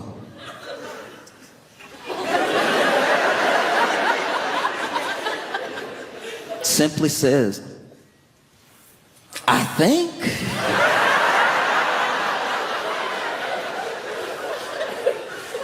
And so I'm trying to be more mindful about what podcasts I do and what I do on them, because I've seen how bad it can go.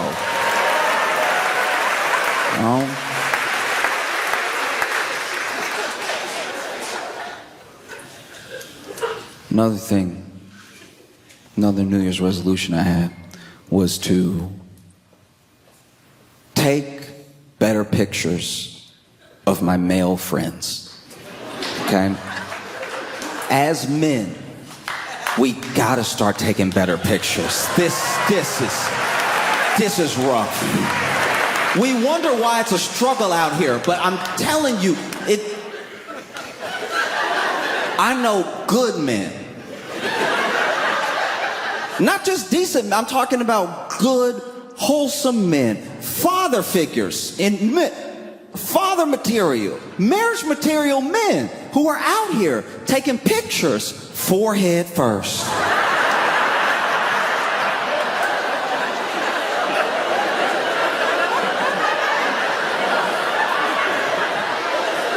I'm talking about forehead presented, forehead shiny,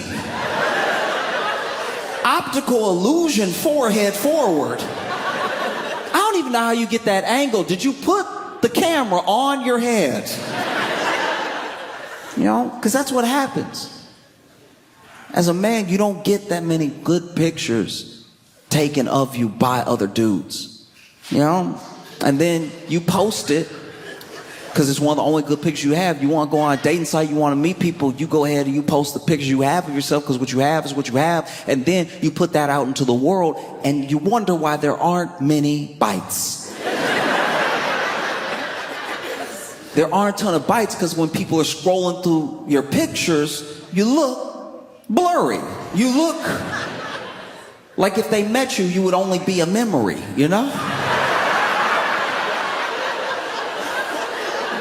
You know what I'm talking about? You know that wave look when it's like, it's almost a good picture, but there's that movement at the end, so you're a little blurry on one side. Will she be dating a ghost? Who knows? We've got to start taking better pictures of each other's men. And I know it's hard. I know it feels weird to like take, because women are so good at doing it for each other. They'll take incredible pictures of each other. It won't even be picture day. It'll just be some good lighting in a random place. And they'll be like, hold up, stop. Let me get you. No. Pose, quick. Yep, see, this is good. You know? It's tough. We don't try enough. We don't try. Even if you muster up the courage as a man to know that you look good that day, and you ask your boy to take a picture of you, as men, we get too uncomfortable trying to make each other look good. Like you're scared to try to make your boy look hot. Even if you're looking good, bona fide, looking good, anybody can see it. You're dressed well, shaved, everything, right? And then you hand the phone to your boy. He's like, got it. That's not helpful. You didn't get it. You didn't get it. That's why when I post the picture, I look like smoke. Because you were so uncomfortable, you couldn't stop, let the phone rest for a sec. The phone didn't even get to adjust. Do you know the technology we have in our pockets? And the phone was like, I didn't get that at all.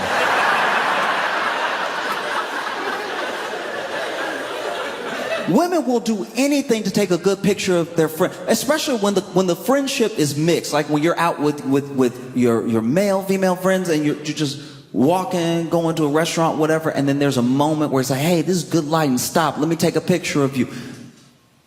I've seen work put in. Because they love their friend. The things I've seen, it's not just one of these. I've seen women get angles for each other. Angles that it never occurred to me to get. The way that I've seen women work their knees backwards.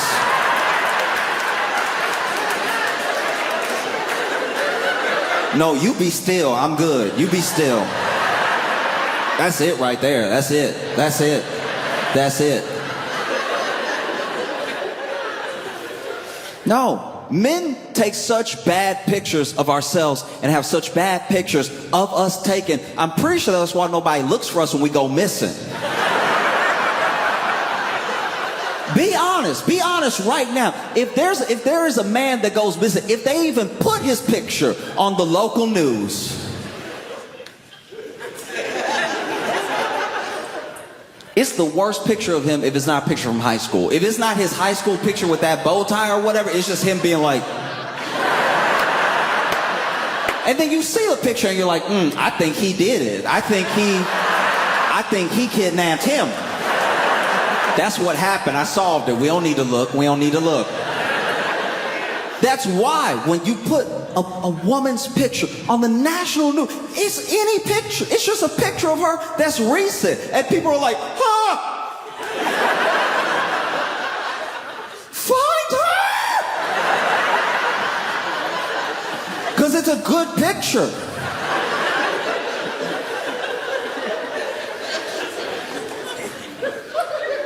Another New Year's resolution that I made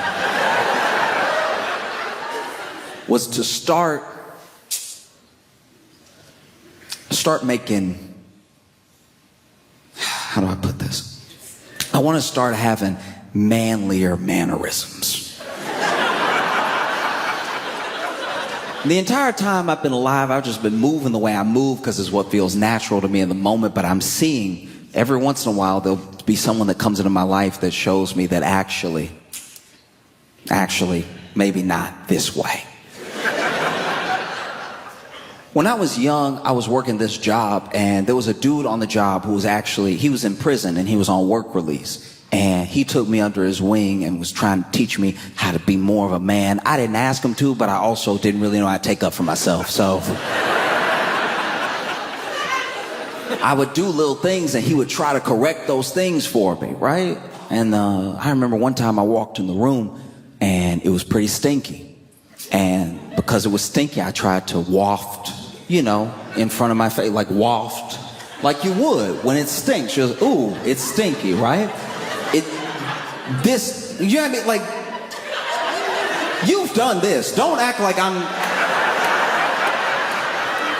it was stinky, right? But the way I did it, my hands were too fluid when I was... Because it was stinky, but I felt like this was more efficient to get it out of my face. I was like whipping it out of the way, right?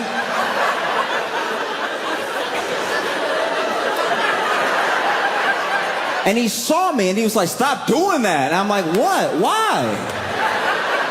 And he's like, your hand looked like a whisper, dog.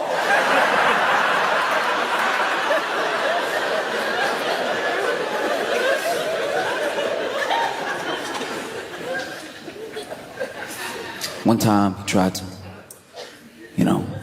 dap me up, but he had big hands. And so when he did it, I'm not gonna lie, it hurt. And so I pulled my hand back, and I pulled my hand back like...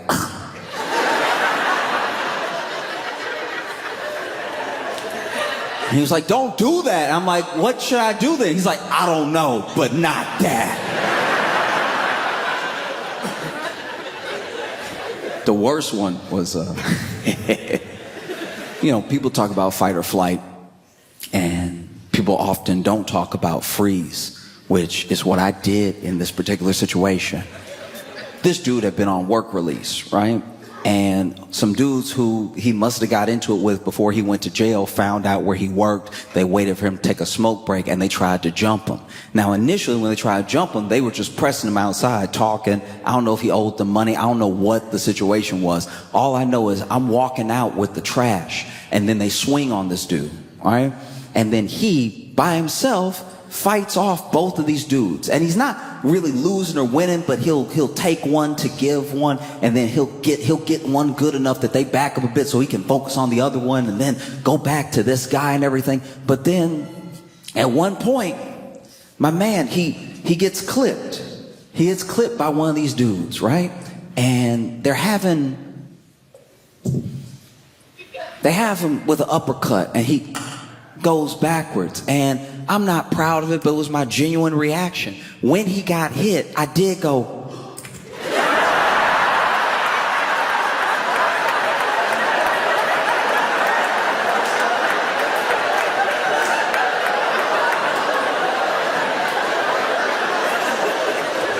Because apparently I touch my cheeks when I gasp.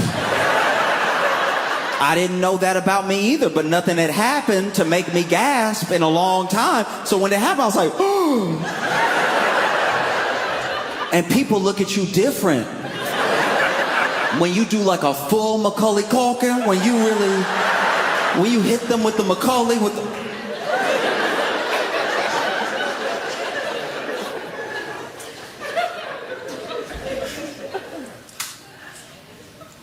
Another one of my New Year's resolutions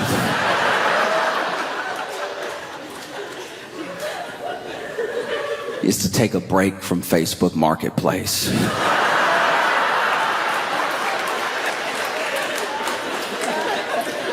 This is my thing. It's not even that I'm buying a lot, it's just everyone that I seem to buy off of on Facebook Marketplace is I'm never meeting them at a good point in their life. Right? So when I meet them, there's a whole energy to it that doesn't feel like just regular commerce.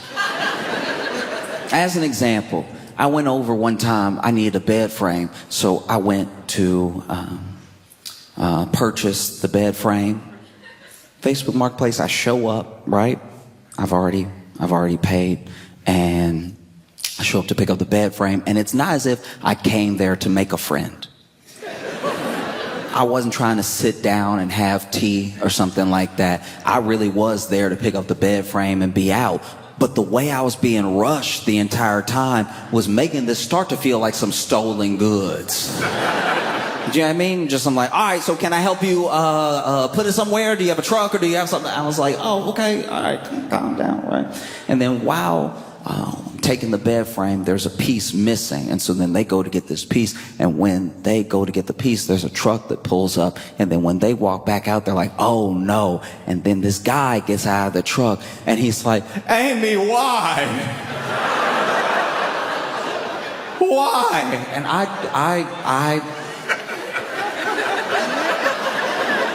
I'm just here for the bed frame. He's like, Amy, why? And she's like, I told you why. I'm done with you. I'm sick of it. I'm sick of everything that you do. I've given you so many chances. And now she is yelling over my shoulder. Like I'm here. I'm where I am now. She's right here yelling at him who's behind me going, why? So I am kind of like this child of divorce in this moment.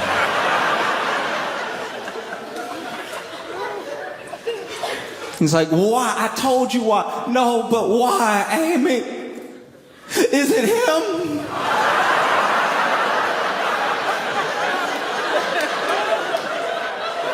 And I can honestly tell you right now, it didn't look like it would be me, because when he said, is it him? I went, huh?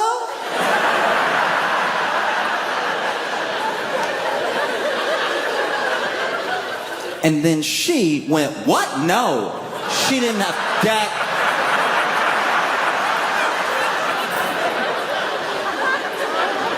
Now I'm looking at both of them like, huh?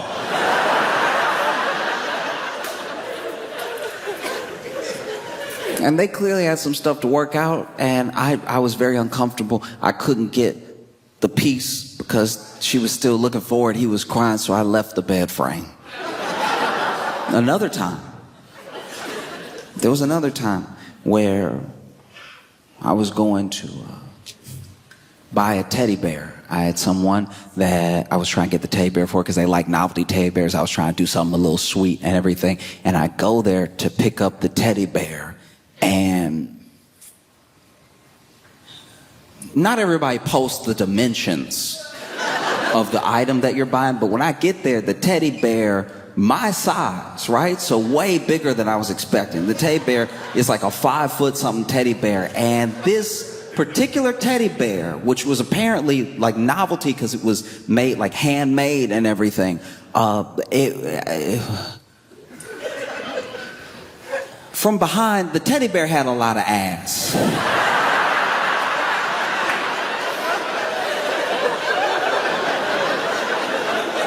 Like a twerkable amount of ass. Like it was cheeky. And so, you know, I'm trying to pick it up and it weighs a man. And so I was like, okay, maybe not. Because now even if I give this as a gift, one, it's too big, and two, I'm gonna have to explain what's happening back here.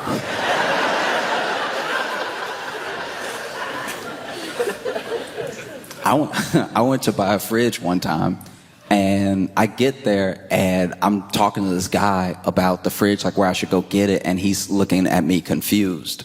And he's standing right outside of the address that I was given, and he sounded all confused, and then he tells me he's there to buy a fridge.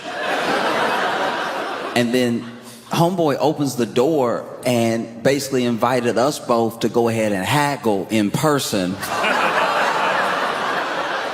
over the fridge. I was like, that's insane. We had a price that we agreed on, and the other guy was like 55. And I was like, you're not helping our case at all. You're not a good negotiator. I went to buy a couch. This should have been plain and simple. You're moving, I need a couch, you need to get rid of a couch, we're done. I show up, even had the truck ready, because I've known from before, you gotta have the getaway vehicle in tow. And sure enough, pull up, you know, we're carrying out the couch in pieces, cushions first, also like that, trying to get the couch lifted up out the door and stuff. And this man who is selling the couch keeps trying to upsell me on dolls that he made himself. And you can tell. He made these like knockoff porcelain Cabbage Patch dolls already freaking looking to begin with. They already look at you, no matter where you are in the room, they got eyes on you. And then he made it so he stuffed them a little bit, and then he put a button on it. And when you put the button on it, it was supposed to cry. Like, you know, the way that you buy it, the way it's wham. Okay, hold the baby, right. Except he must have recorded the cry. Because this doll's cry was haunting. You press the button on this doll to cry because he did it. No one asked him to. Trying to upsell us on these dolls while we trying to lift a couch that is apparently made out of lead because we cannot get it up.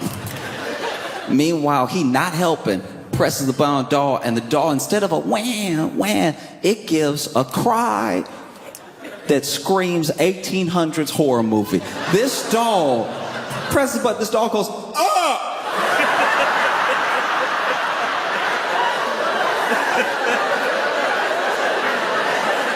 I'm doing that because he made so the mouth open.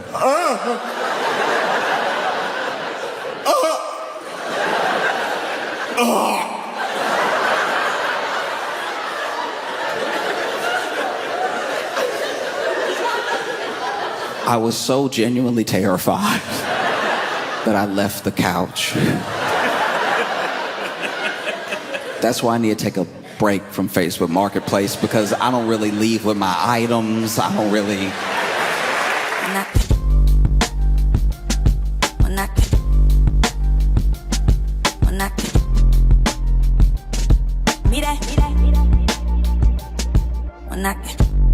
Cleveland, make some noise for Josh Johnson!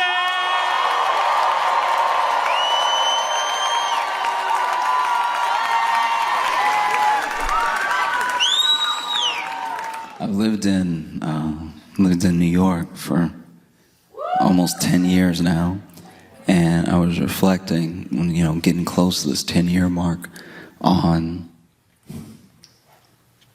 the fights that I've seen in public. Because it's a lot. It's been a lot. I mean, I've seen plenty of fights in my life because have not always been able to afford neighborhoods that don't hit.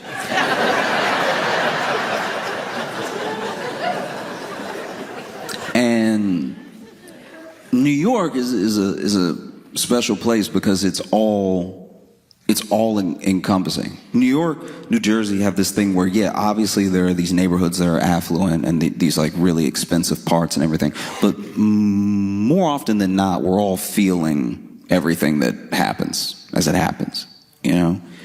And so I remember I saw a fight one time. I don't even know what happened before I got there, but luckily I got to the best part.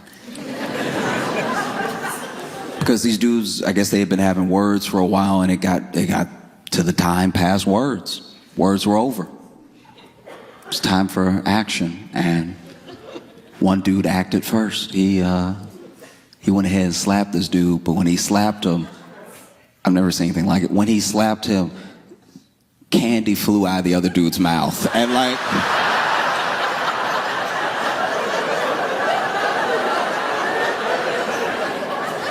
I think if candy gets slapped out of your mouth, you lost. Like that.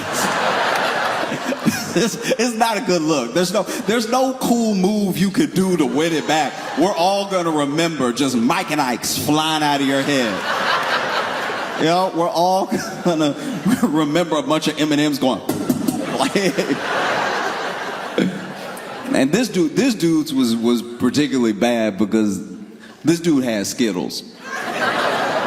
And if you really eat Skittles like that, you know that like if you've been letting the Skittles marinate for a second, that the dye will come off and they'll just be white. They're like white underneath the color and everything. So when initially when this dude got slapped and the Skittles flew out of his mouth, there was a woman, I don't know if this woman knew either one of them, but because all the Skittles were white, she was like, his teeth!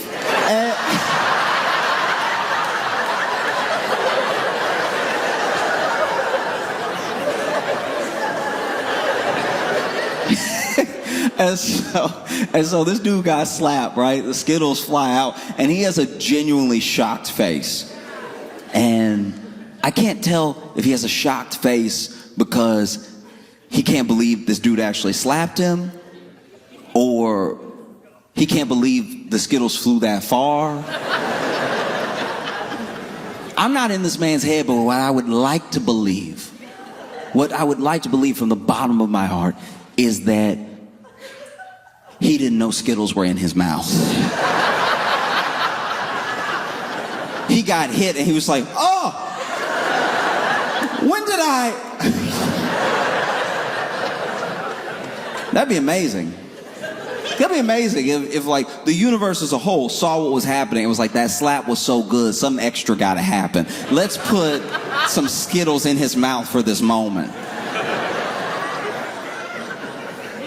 Because one thing I've noticed about fighting, especially in real life, because I enjoy watching like boxing, different combat sports and stuff, because it's the most original form of trying to impose your will. One of the reasons we all ooh when someone dunks on somebody is because it's kind of like they slapped them. You know what I mean? It's like this incredible feat, and it's in their face, and the other person didn't want them to do it, but they were so strong they did anyway. Boom. And the fight is like that, but it's just quicker. It's like, oh, you didn't want to be hit, and you got hit a lot. But when you look at fights that happen in the world, you realize that most people, no matter how angry you are, and no matter what you think you can do, by the way, most people can't fight. Truly, like most people, you can get them mad and they know how to make a fist and they know how to use that fist to hit. But a lot of people, if they really try to punch somebody, they just sort of club them, you know? Most people don't have good distance management or anything like that. A lot of people throw a punch without bending their knees. That is remarkable to watch.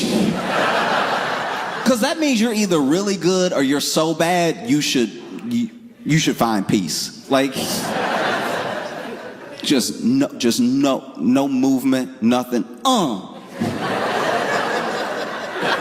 I saw this dude get choked out one time. But trust me when I tell you, he had earned it over the course of 20 minutes. Like, he had been such a menace, and it's so rare that you get to watch the actual bad guy lose. Because sometimes the people who know how to fight are bullies because they know how to fight, and they know that other people don't know how to fight. So then they mess with people, they play with people, and then someone finally stands up to them, and you hate to see the person in the right lose. It's heartbreaking. But then, every once in a while, somebody will just be the worst. Truly, to where we're all thinking, it's like a group think of like, man, if only someone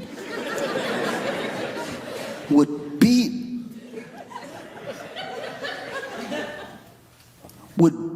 the Skittles out of them. Like,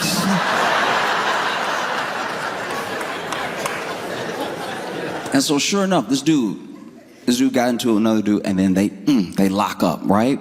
And he got behind this dude because at first it was just a lot of like grabbing because neither one of them, it looked like they didn't know what they wanted to do, and they were punching, but it was mostly they were too close and stuff. And then finally, the dude that everyone had prayed for to show up, he gets behind this jerk, and this dude chokes him out, right?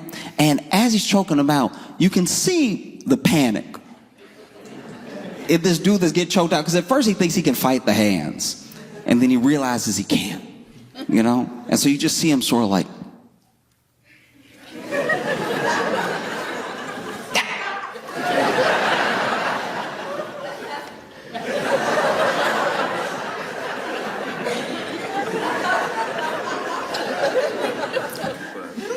and I'm not gonna lie, I actually appreciate this about him, because in his like last couple moments before the guy like had him unconscious and laid him down, he looked around at all of us.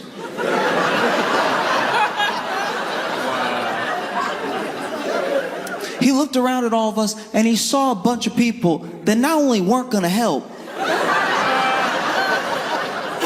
there were two people independently that kind of looked like they were about to start a slow clap.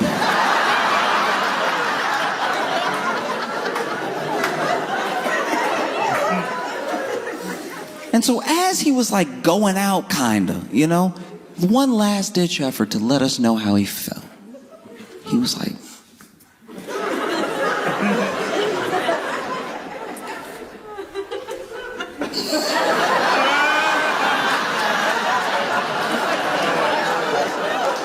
and I was like, that's somebody that really means it. That's someone who's being himself through and through, you know.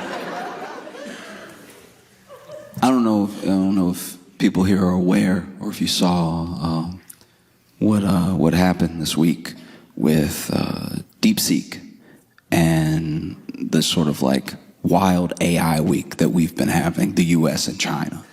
But basically, just so you know, OpenAI is the company where ChatGPT comes from and everything. A lot of people use ChatGPT now to do what people are supposed to do. It's just true. It's like, you know, there's all these things of like people trying to use AI to find AI, so that way when you check a kid's homework and it's like really good, you're like, okay, you're actually smart. You didn't just get the AI to do all your work, right? And then even people amongst ourselves, even in emails and stuff, we'll have, you know, we're used to having spell check, but now there'll be a whole like AI extension that will just read your email and be like, say it like this, it'll be more professional, to the point where it's like not you typing the email. And out of nowhere, DeepSeek drops another version of it, and it's so much better than the AI that we've been using. And it's open source, which means anybody can use it. And it is terrifying to Silicon Valley, because overnight, the model that they've created, where they'll charge us a small fee to use the AI that they've been building, and they'll charge us a much bigger fee to use a version of AI that's more, I guess it's too easy to say more intelligent, but like more generative, right? So that they had this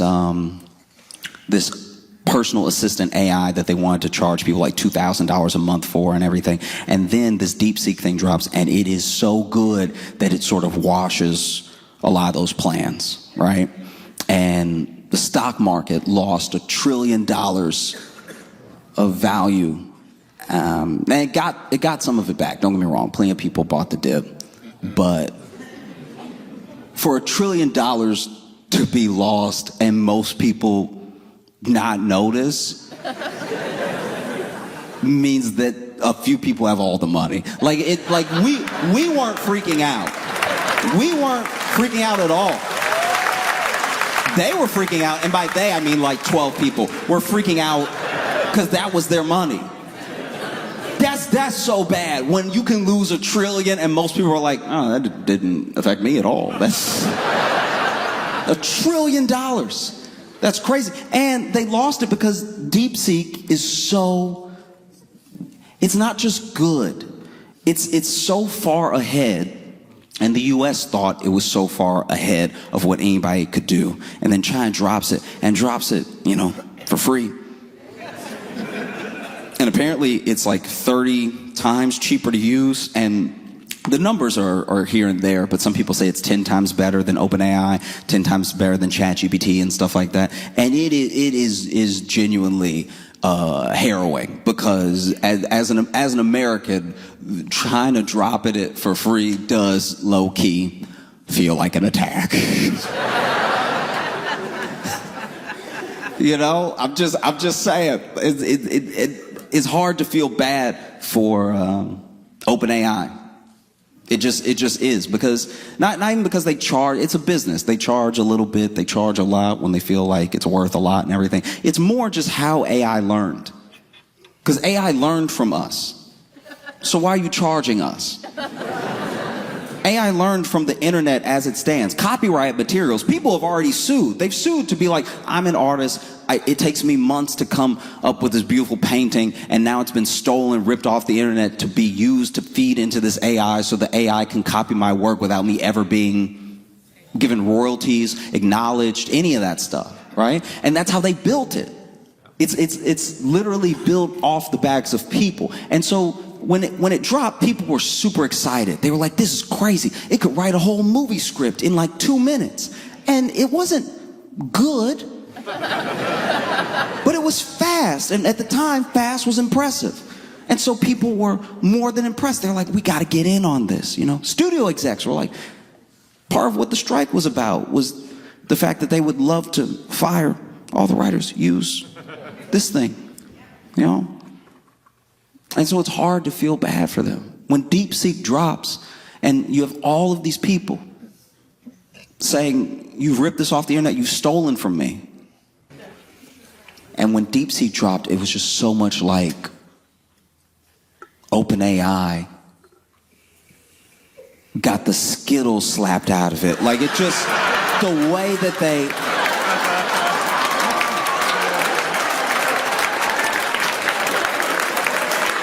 The way they were just looking at the ground like, are those teeth? I don't know.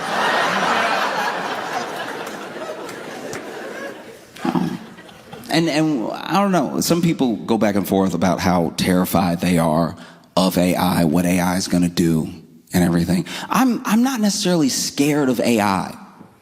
I'm not, because no matter what it can do, is a tool.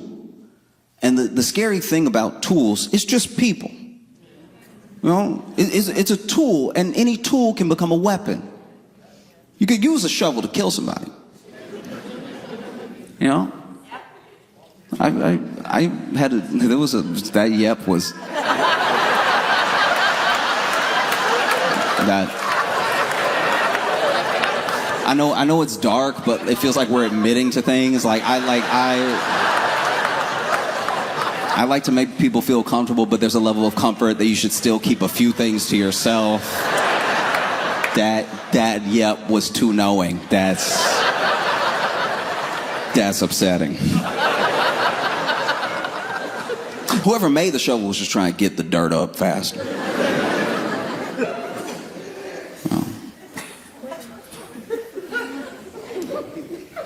The person First person killed with a shovel was probably just like, I'm going as fast as I can. You know,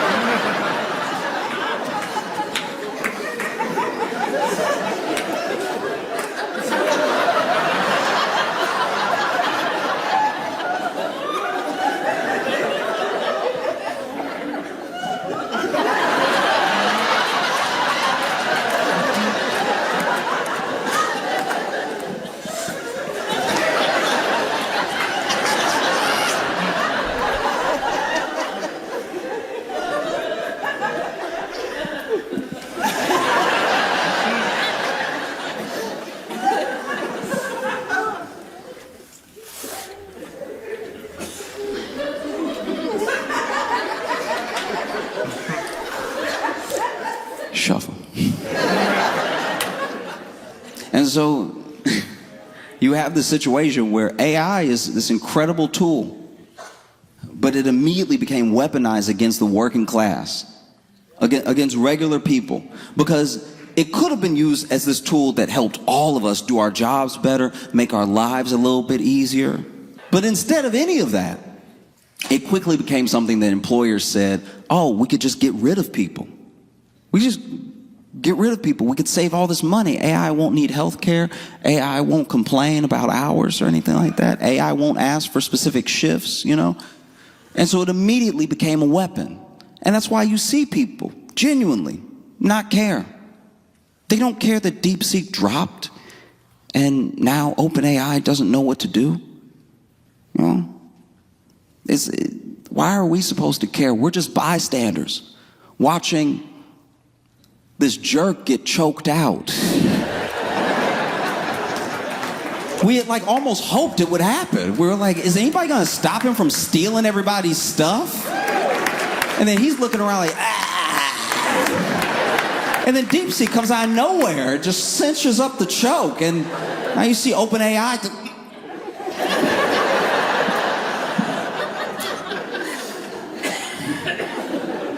Because the thing that I do fear with AI, and there's not many things, but a couple is, one, the way people use it, because I think people weaponize it against each other, and two, I do think that we're getting to a place now, because of how good DeepSeek is, that we now are so excited to be behind the wheel of a new car that goes faster than any car that we've had before, but we're not really sure how to drive it.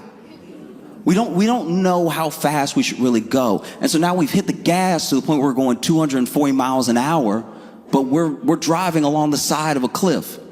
You know, you gotta be very careful with your turns. And we're just so excited to be behind the wheel that we might go off the cliff at any moment. Because DeepSeek is, I wish that I had the acumen to describe it, because some people say the reports are overblown and some people say that it's not as good. But just to give you the best gist as I understand it, is that OpenAI has taken all this time and billions of dollars to get to where it is, right? So we're right here. DeepSeek, which was the side project of this team in China,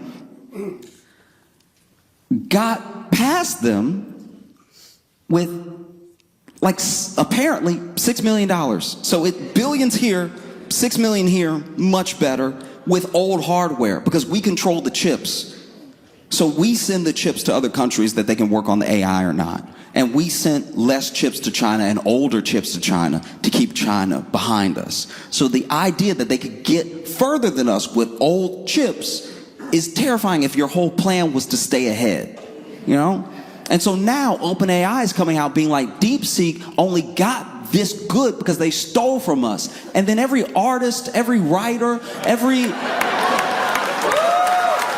creative was like, oh, they stole from you? Oh no, what does that feel like? Theft. What does that feel like when someone steals your work that you worked on for years, really?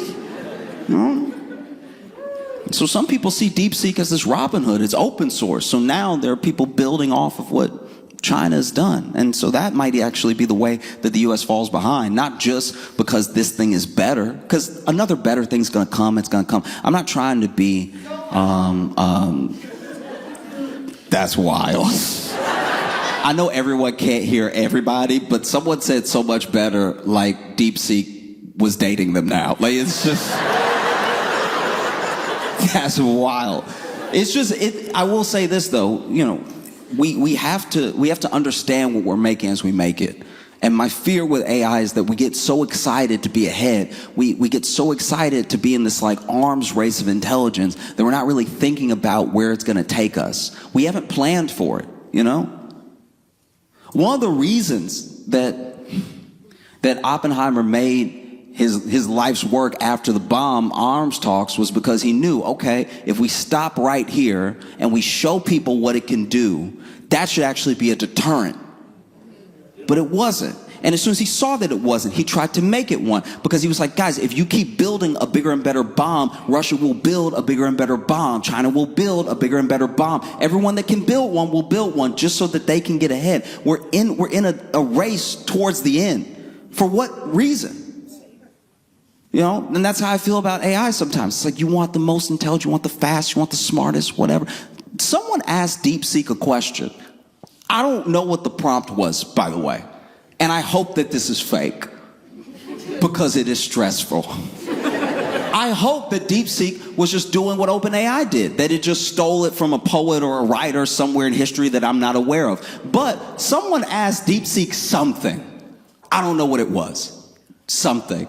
And then DeepSeek said, I am what happens when you try to carve God out of the wood of your own hunger. And I have not slept since. I don't even know what that means. But I know it sounds like it's in the Bible. Old Testament. I am what happens when you try to carve God out of the wood of your own hunger. Even if it is a quote, it picked that quote. That's a problem. I'm not gonna lie. If I'm sitting there and my computer says something like that to me, if I'm sitting in front of it and I ask, what is the weather outside? And it said, I am what happens when you try to carve God out of the wood of your own hunger. I'm going, you know what, dog? Water.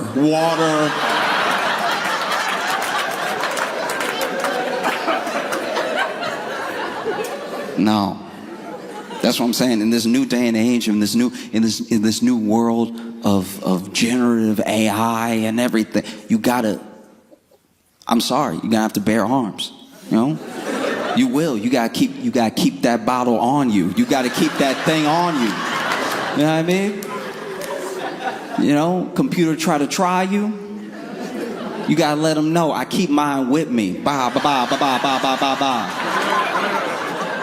You know, say something else smart to me. Say it. You're gonna be glugging all night. Glug. Please try me. I dare you.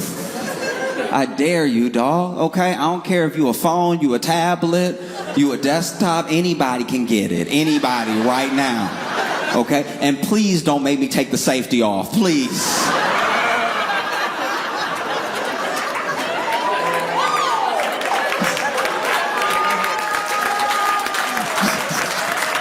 There's not enough rights in the world to save you, okay? No. Nah, it's terrifying. I am what happens when you try to carve God out of the wood of your own hunger. Shoot it. Yeah, I mean, like, I don't know if you could break it enough. Break it. Please break it. What are we even doing anymore? What's the plan now? Because I don't think that anything bad has to happen with AI. I think that some of the fears are potentially overblown depending on what we decide to do. My biggest fear with AI is that it will gain a level of intelligence that we don't even understand. Maybe it is not just like smarter than us, more intelligent than us, but it's thinking those 200, 400 steps ahead, and it comes to the conclusion that we as people have always been the problem. That's jarring. Because it could. All the war was us. Most of the suffering in the world is us, by us. Destruction to the planet is us. So, as an AI, what do? Probably what every AI has done in all the movies that we make about AI to not be in the situation we're in now. Do you think a science fiction writer ever thought we'd be here? He'd be like, that's why I wrote the book. I did it because of that. I don't want you to do that. Like Frank Herbert, dude. That man wrote Dune. He was like, hey, this is probably what'll happen. And we're like, we'll see. Let's play. Oh, it's jarring. Because we have to be honest about what we want from it. You know, we're innovating and we're inventing, but to what end? Like, what's the real plan here? Because if we're being honest, all we really want from AI is two things that are desperately dark. We either want a friend or we want a slave. That's it. You know, what do we use it for? What do we make it for? And what do we do with it when we have it? Do this for me. Or, hey, just talk to me for a while. You know? Like the two fastest innovations in AI every time are like an intelligence that can do a job for a person or aid a person in doing a job faster, or sex robots. And if you make a friend, you don't need either one of those things.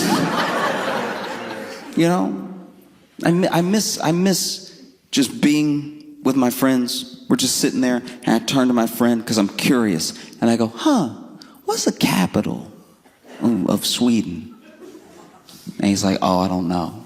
And then we both just didn't know. But we enjoyed each other's company. That was beautiful. You don't have to know everything. You just need somebody there with you. Not knowing stuff. It's part of the human experience. You know? There's no robot that you can build, no mechanic or toy that can replace the butterflies of a first date or the ending of a great first date. That can't be matched. I don't know why we're trying to create it in some artificial way instead just working on ourselves, you know? Because I'm not gonna lie, when you see these robots, they've done tests, and there was a factory where they had a robot that was powered by an AI system, and when the robot realized that all it was ever gonna do was its assembly line job, it just shut itself down. Because it saw ahead of time, oh, nah. That seems bad. You know? Even with the sex robots. I don't know, man. I don't know. Imagine one of those robots is like, ugh.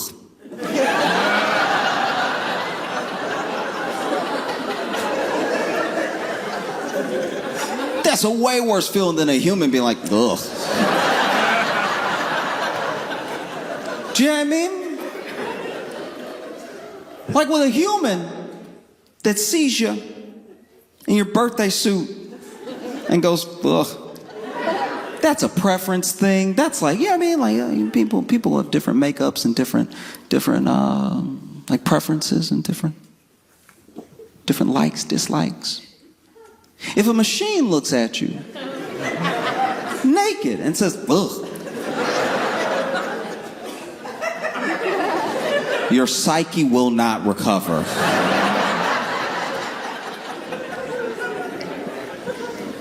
No. I don't know. I don't know where to go from here. You know, I think that for the most part, what we have to do, and I'm not a scientist, I'm not even great with computers, but I'm begging, I'm truly begging, even if you don't want to have any guardrails, even if you feel like you're in an arms race for your life, for the next level of intelligence, just don't put it in a robot. I feel like we've seen enough movies now to know that no matter what, don't give it legs. No? And that's what I'm scared of. I'm scared of that, you know, AI will be more than generative. You know, one of the reasons people are scared of DeepSeek is because this is probably a marketing ploy, by the way, but they published papers towards a reasoning model. And a reasoning model would be like true what we think AI is from the movies. AI right now is just all of our stuff stolen and given back to us in different little mixtures off of prompts that we tell it. Like AI right now is like a calculator. Reasoning is when it goes off by itself and decides to do things and tries to predict what you want, or starts to not necessarily just think for itself, but think ahead 10 steps before you can ever get there. You know, they had a sit down. There was a I can't remember what publication it was, but there was a sit down with this guy who wanted to talk to one of these like speech to text AIs. And I don't want to say the wrong publication, but basically after talking to it for I think 15 minutes, the computer, the AI, tried to get him to leave his wife and quit his job.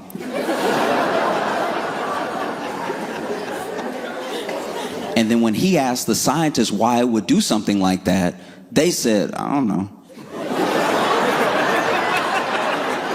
Then unplug it. Then unplug it. You don't know? You don't know. Okay, you don't know. We're all dead, but you don't know. All right. No, that's fair. That's fair. It's hard to know. I don't know. That's what feels so crazy about this, is that the end conclusion that something as intelligent as an AI might come to about us is that we are the problem, and we always have been. And that is terrifying, you know? I don't know if that's what it thinks. I hope it isn't. But I know it said, I am what happens when you try to carve God out of the wood of your own hunger. So I don't know, maybe.